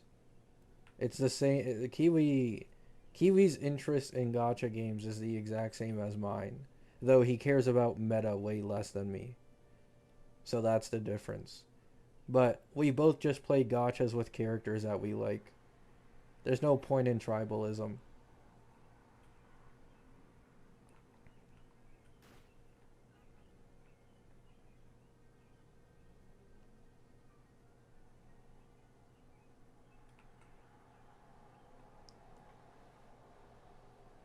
But you get clowned.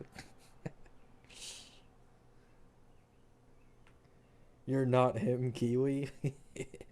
True, true.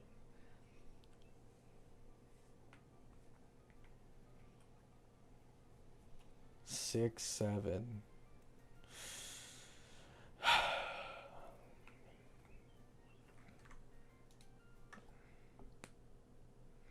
We got 5 pulls in Asterite, 34. Oh, don't look at this whale stuff. 34 in character, and 11 in weapon. Jing Ron, I can already smell his S3.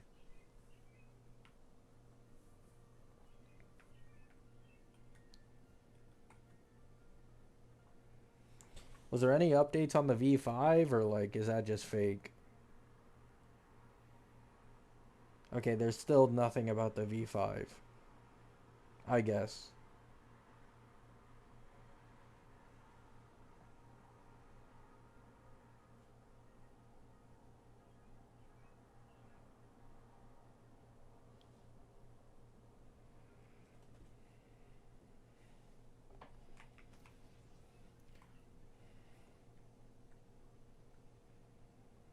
Gabby pull. 110 pull. Hell no. I don't give a shit about Lucia. I don't even have Hiyuki. That's actually like rookie tier building pity. Absolutely no benefit.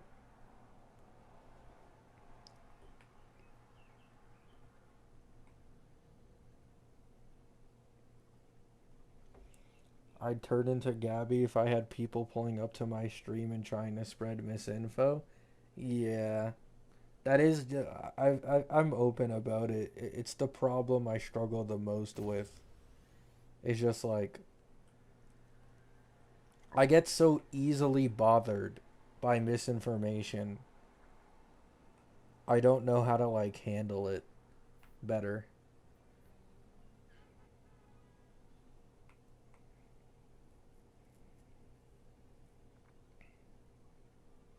Do you build pity in HSR? The only time I'll ever build pity in HSR is if I can benefit from it. For example, the only reason my Anoxa has an E2 Ceridra was because I knew I wasn't pulling anyone in the next patch, so I thought I might as well throw in some pity and see if I can get E1 before the banner runs out. And then I got her E2 within like 15 pulls, if I remember correctly. So that's how that happened. And then you use the same logic with anything else. So long as you know you're going to be safe in your pulls for future characters, then you can build pity for something that may be able to benefit you if you get it early.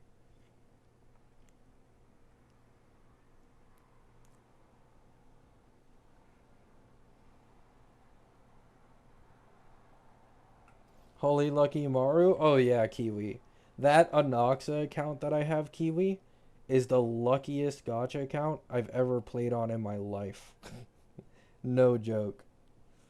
Its luck is just absolute. I think like probably 80% of the limited characters on that account have been early.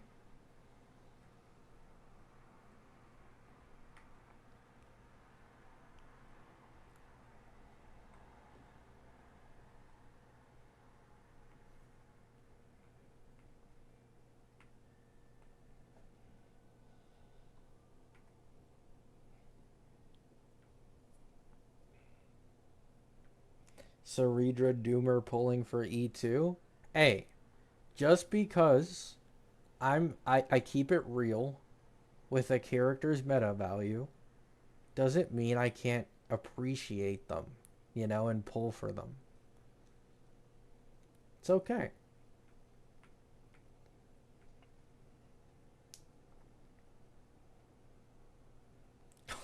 Oh yeah, Kiwi, I remember you being quite unlucky back then. Sorry. Sounds like LARP.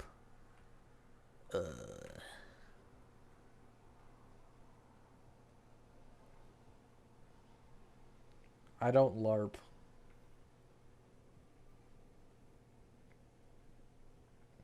Why don't you go for E2 Cyrene for Anoxa? Because it's a scam.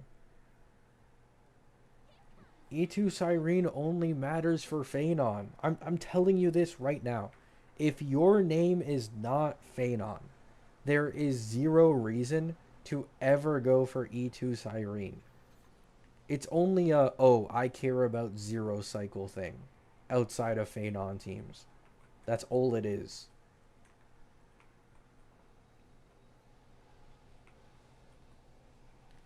Anoxa without E2 Cyrene wouldn't survive long. Rage bait. Insane rage bait.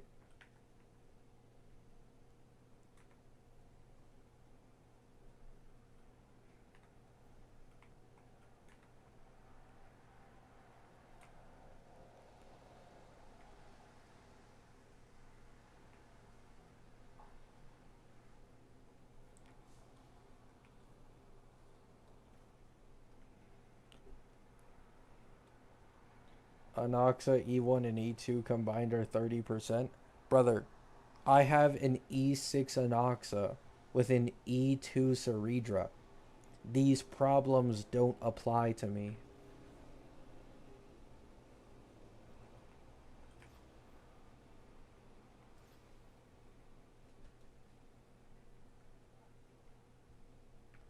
watch ReZero. I'll get to it, I swear. Some point soon, trust.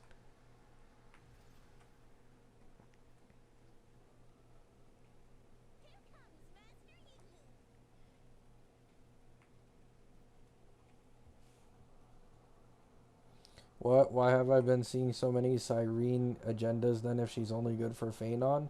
Well, it's not necessarily that she's only good for Phanon, but that it's only worth it for Phanon. Like the E2 jump is nice, no matter what team it is, but you need to keep in mind this is too limited investment, right? What can too limited investment get you on a lot of Ampho teams? E1 and E2 Evernight. You know? Holy shit. Phanon E2. Aglaea's E1, and then an investment into a teammate, right? You have My Day's E1, although My Day does need Cyrene, I'm not gonna lie, because he just got completely shafted, right? With Dot, you can get 2 E1s there, and it would also be better. So this is the thing. There isn't a single team where E2 Cyrene is like, yeah, I'm game changing. I really need you to pull for me for you to have an otherworldly different level of power. It's only Phanon. Phanon is the only one who cares about E2 Cyrene like that. Because Phanon is the only one who can run infinitely in sustainless. So the E2 gives a 24% true damage bonus buff, but what matters most, you're able to get into Phanon's ultimate before he dies in sustainless. And then, because of all these extra stacks, you can replace a Chrysos Heir with an incredibly strong support that isn't a Chrysos Heir. Cough cough Nova Sparkle, right? So you now have Nova Sparkle nearly doubling your damage, E2 Cyrene giving you 24% more true damage and allowing this to happen and allowing you to be in sustainless, and then Cerebro with the double meteors. That's why it matters so much for Phanon. But every other team in the game, none of them have this like huge advantage that they gain with E2 Cyrene. You can continue running them sustainless, they're still gonna die after a cycle. You know?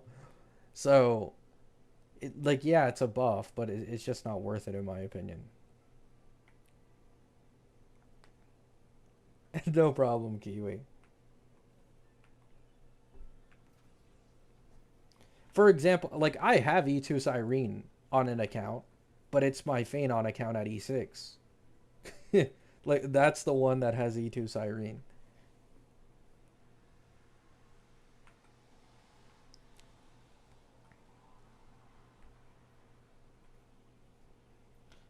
Got it for Cassie as I just love my Rem slop team. Understandable. It's not like a useless Eidolon. This isn't like an E1 Archer situation, you know?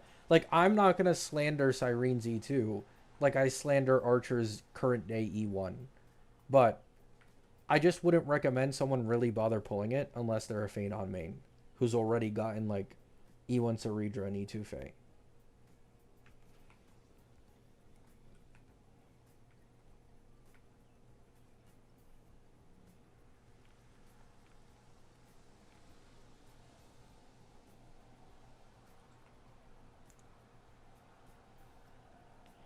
Happy birthday, Gabi Maru. Did you really think I'd let this day pass quietly? Oh, are you doing the ReZero meme thing? The Daniel stuff? How is E2 Cass doing? I mean, her E2 isn't bad. It's still, like, normal, to be honest. Her E0 to E2 jump is, like, 90%, if I remember correctly. That's only slightly weaker than most E2s these days.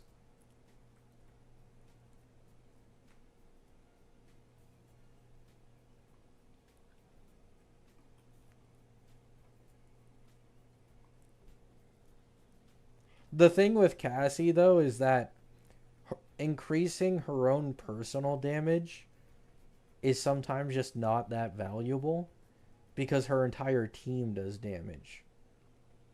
So there are some situations where certain Eidolon investment might, like, because of the team damage. It gets complicated. Like Phaenon is very simple, very simple. He's the only one who does damage, so his Eidolons are exactly what they say they are for increasing the team damage. My investment Olin to Evernight was better. Yeah. Evernight has the way stronger Eidolons.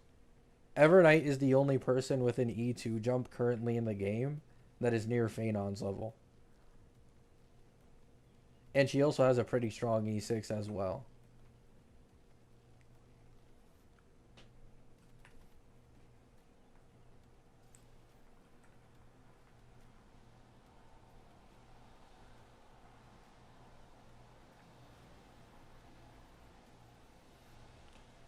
V5 pre-released? Yeah, but I haven't seen anything about, like, changes yet, so... Like, I checked, like, 10 minutes ago, and I didn't see any changes on the Reddit. I can check Nanoka. Let me see. HSR Nanoka. Yeah, there's nothing. I'll check Gacha base just in case.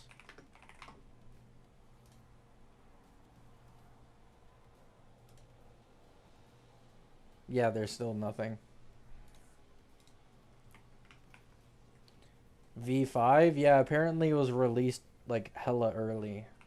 But these websites still need to process the information, I think.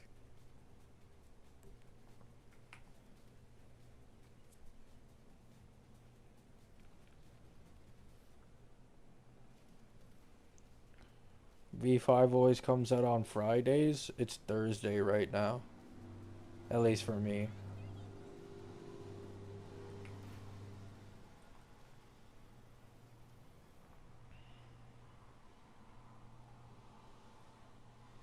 No one will get buffs except for Rin.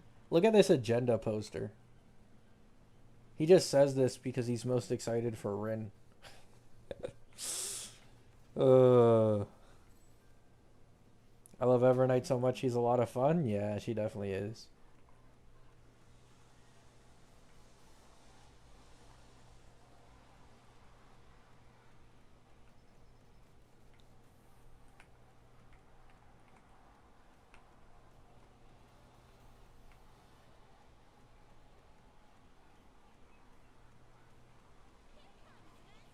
My brother wants to start HSR. I have no idea where to tell him to start.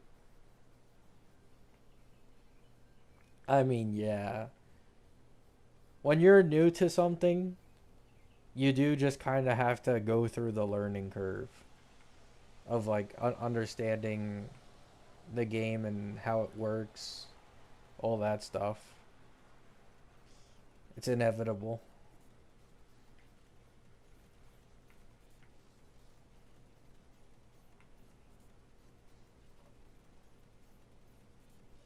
There's like the perfect amount of rain outside. So then like a little bit of cold wind is passing by and I can like smell the rain in the mist. Oh my god, it's so perfect.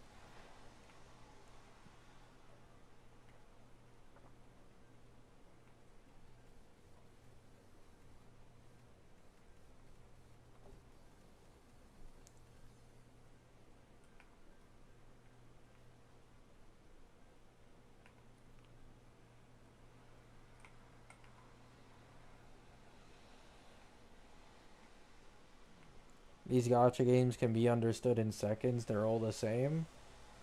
Eh. Listen. I don't know if Kiwi's brother is in gachas like that, but... Like, you guys overestimate how much casual gacha players actually know when it comes to games. Like, I think it's safe to say like 80 to 90% of the player base for gacha players or gacha games, they don't actually bother to understand meta and fully understand character kits and how to play teams correctly. Like, most of them are just clueless, but they're having fun, you know?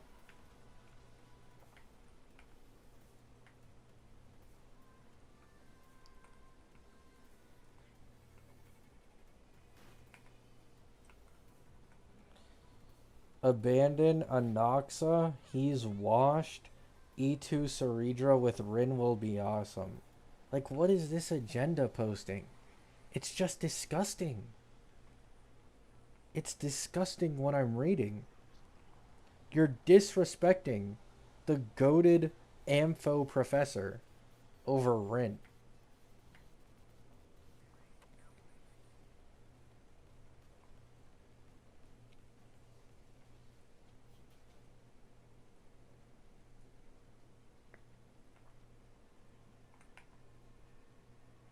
Don't worry, I'll get Rin. But she's going on the Archer team.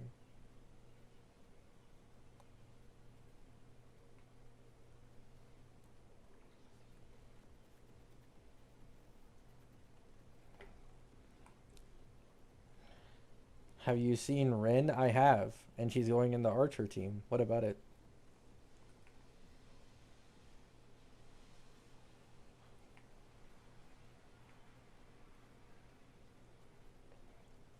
Not as the main DPS? We good. If you think I'm using Rin as a main DPS, letting her take my Ceridra, and leaving my E2 S1 Archer without her, you got another thing coming.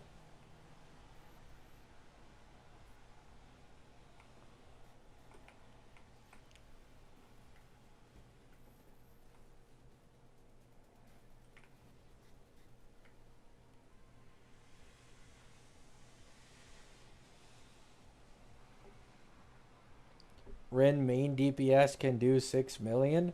My Anoxa, I tested it yesterday against the Calamity boss, was doing 2 to 3 million damage per skill on a quad skill from Ceridra.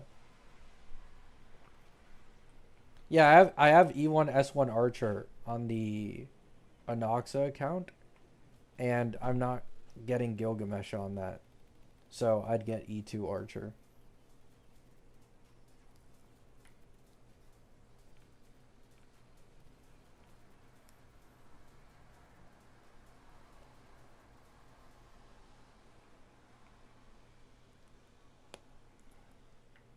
So my Archer gets 2 upscales. He gets his E2 with 20% res down and implant, and then he gets Rin. Double upscale.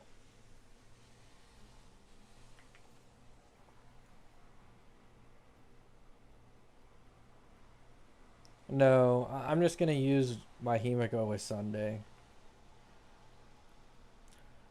I'm probably going to use Himiko with, like, yeah, Sunday RMC. Or if RMC is on Anoxa's team, well,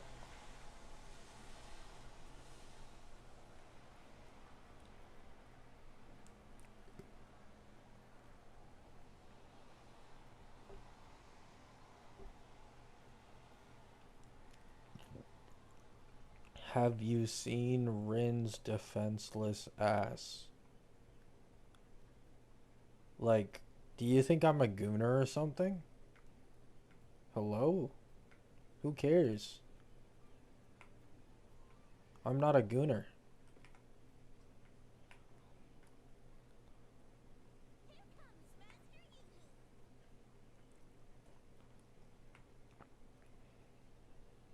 Yes. Yes. You are. Lies. Gunimaru.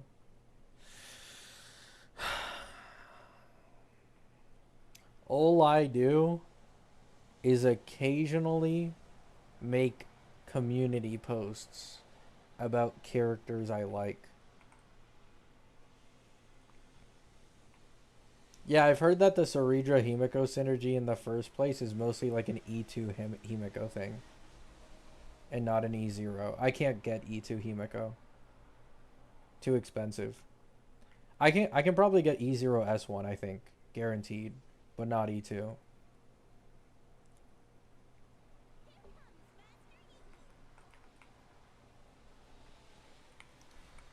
Like, I only post Akabi, and Nagatoro and Alia every once in a while. Yet another E2 merchant. E2 merchants are good. E2 merchants are future proof.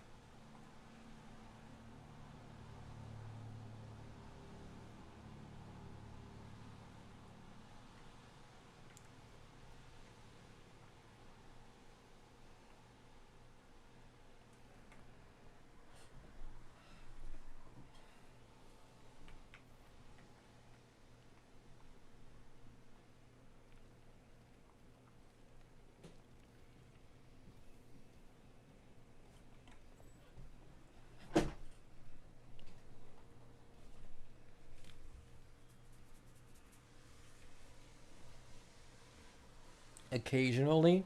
I mean, the last few days I haven't been posting many community posts with girls I like. So that goes to show you I'm not Gooner.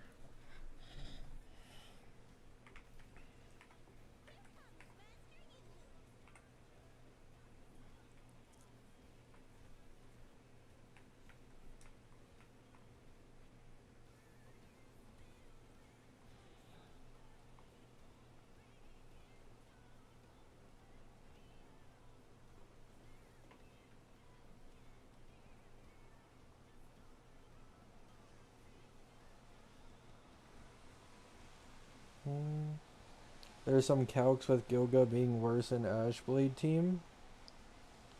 One, this is like the 20th time that I've had to say, stop listening to this goddamn Vietnamese spreadsheet. And for two, yes, this is what I was talking about in my video yesterday. Why in the world are Saber mains the ones complaining about the team getting nerfed when it was his fucking Ashblade comp? He got so many action advances in the Ashblade comp that it made his previous action advance incredibly valuable.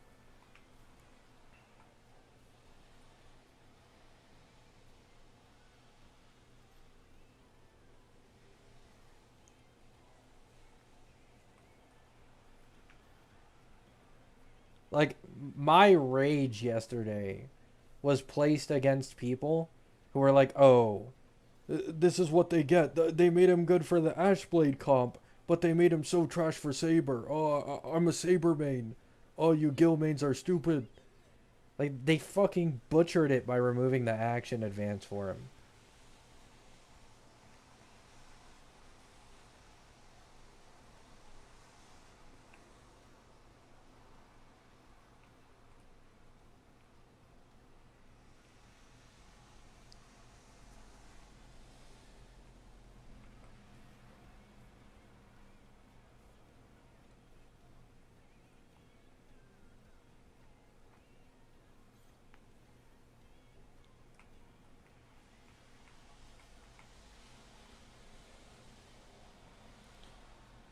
Wasn't the reason Gil was good for Ashblade who is E1? No, there is that.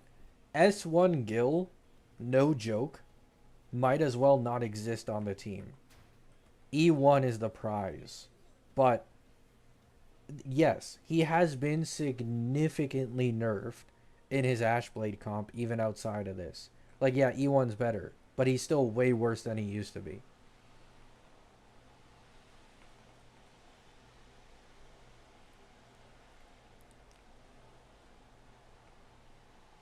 The AA was problematic? No, I know. They got rid of the action advance because of the infinite ult loops. That's what I mentioned. But it just is the truth. Like, the Ashblade Gilga comp was hard nerfed by the removal of his interest triggering action advances.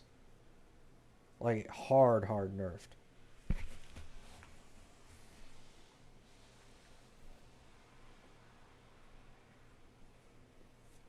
But on Saber teams, it barely matters.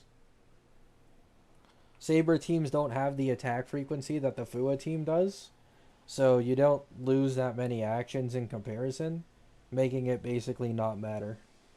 It's barely a change.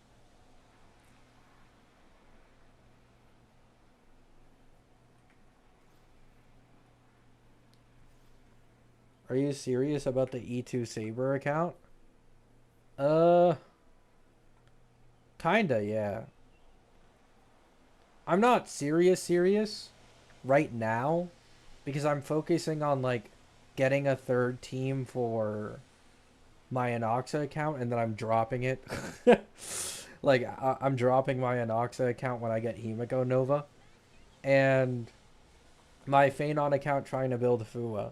But like of all my accounts, unironically, I believe my Firefly account with Saber is the highest value right now.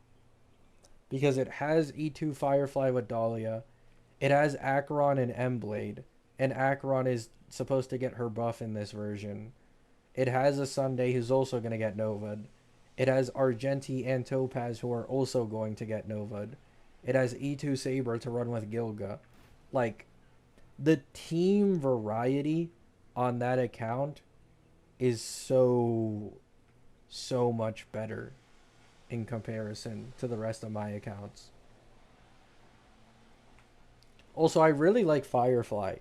Like, I was talking about this with my peeps on my stream a couple days ago. But, like, I really like playing with E2 Firefly.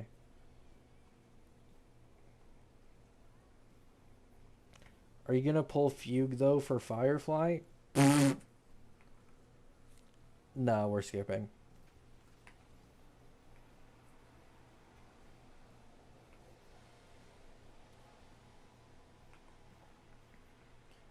Until there's news of her getting a Nova, we good. Oh yeah, they're really low level, Soul is true, but they're there, and they might get Nova. And there's also a Thirda. The account also has E0S1 Thirda. So like, for example, if Argenti Nova is beneficial towards Thirda like that, like I think, bam, instant upscale.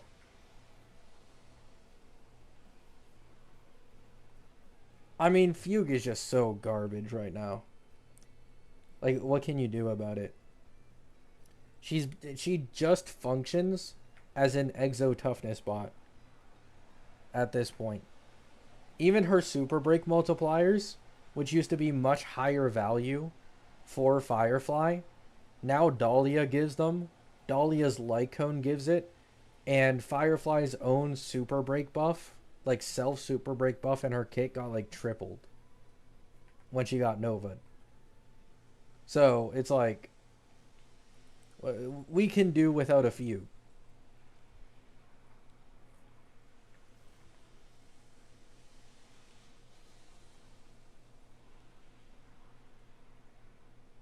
Rip Fugue? Don't worry, Kiwi. You have E2.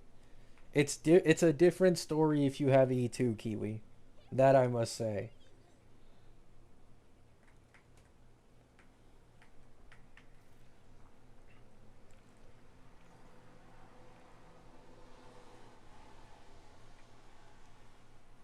Can we doom about the Herda now?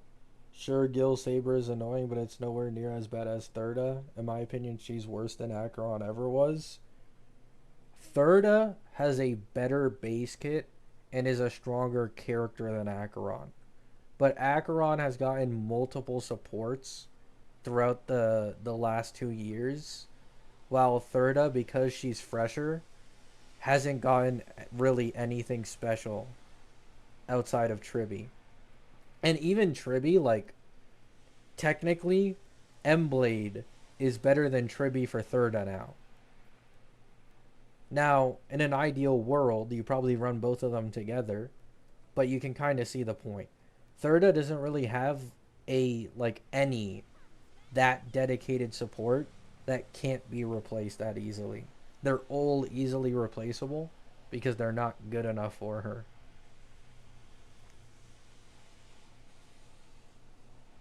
Like, to be honest, one of the easiest fixes to Thirda, of course, you need to create better buffing capability and better synergy.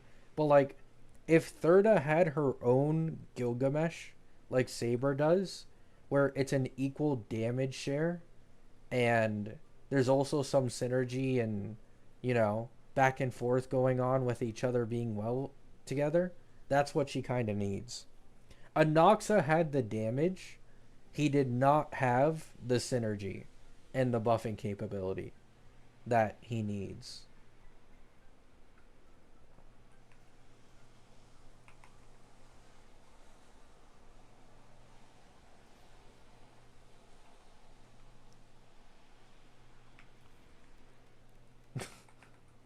Okay, Solus.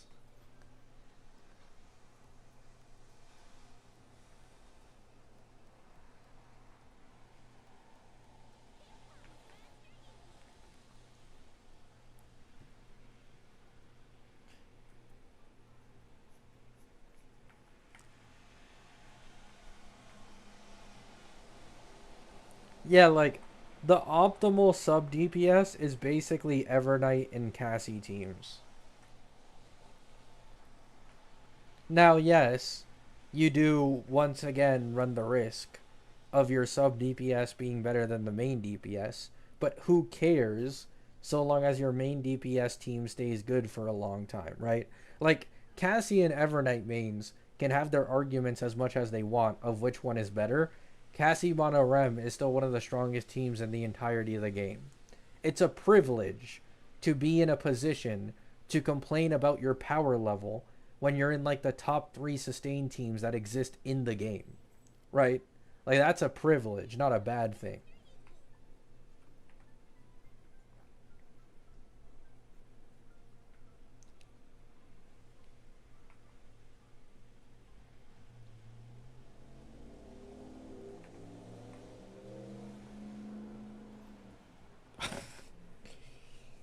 True.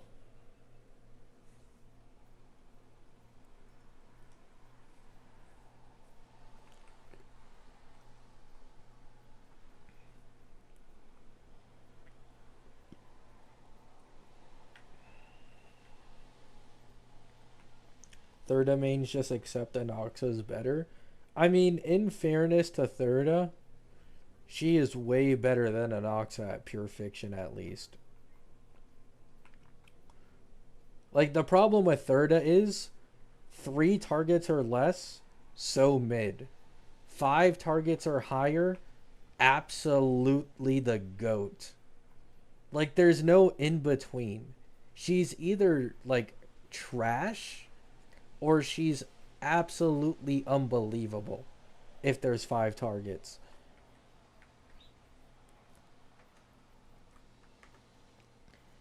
Like, actually, I'm curious, like, how good is she doing against the current Pure Fiction? Has the, like, HP inflation caught up to her yet?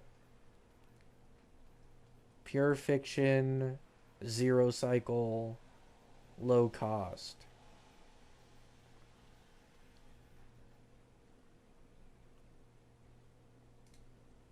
Let's see. Nope. She's still getting 3 cost 0 cycles against Pure Fiction. Tied with Evanesia, Seal Ashvale for the best Pure Fiction clearer in the game.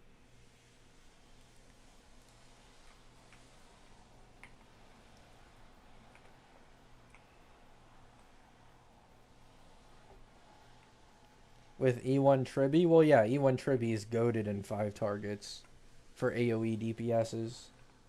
That's just how it is.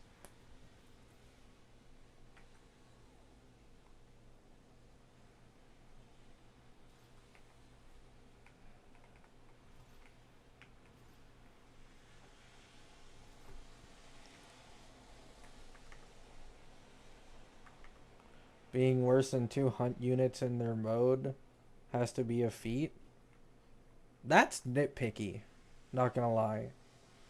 For one, the so-called hunt unit is barely doing fuck all in those Pure Fiction runs. It's legit old Blade, because Blade scales exponentially in max targets. He takes full advantage of his ult damage and his Fua damage. And then also, Seal is like the only character in the game who is able to trigger extra turns off of easy kills on small mobs. So, like, yeah, she's also going to be able to take advantage of that.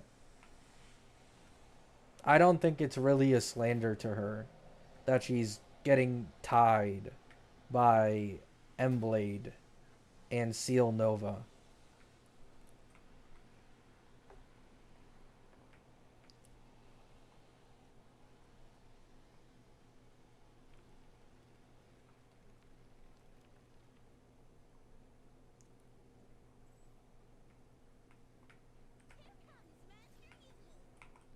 Hi, Full D Maru. I managed to get E2 Cyrene for Phanon. Nice.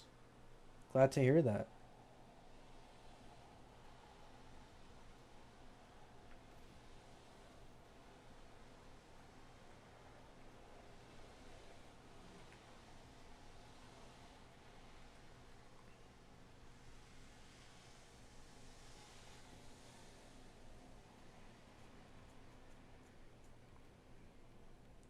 Alright, chat.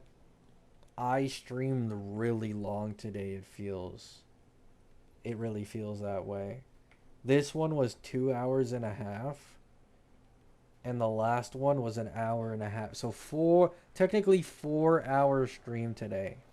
That's quite lengthy for my standards. So I'm going to call it here. Hope you all have a great day. Hope you all have a great night. Peace out.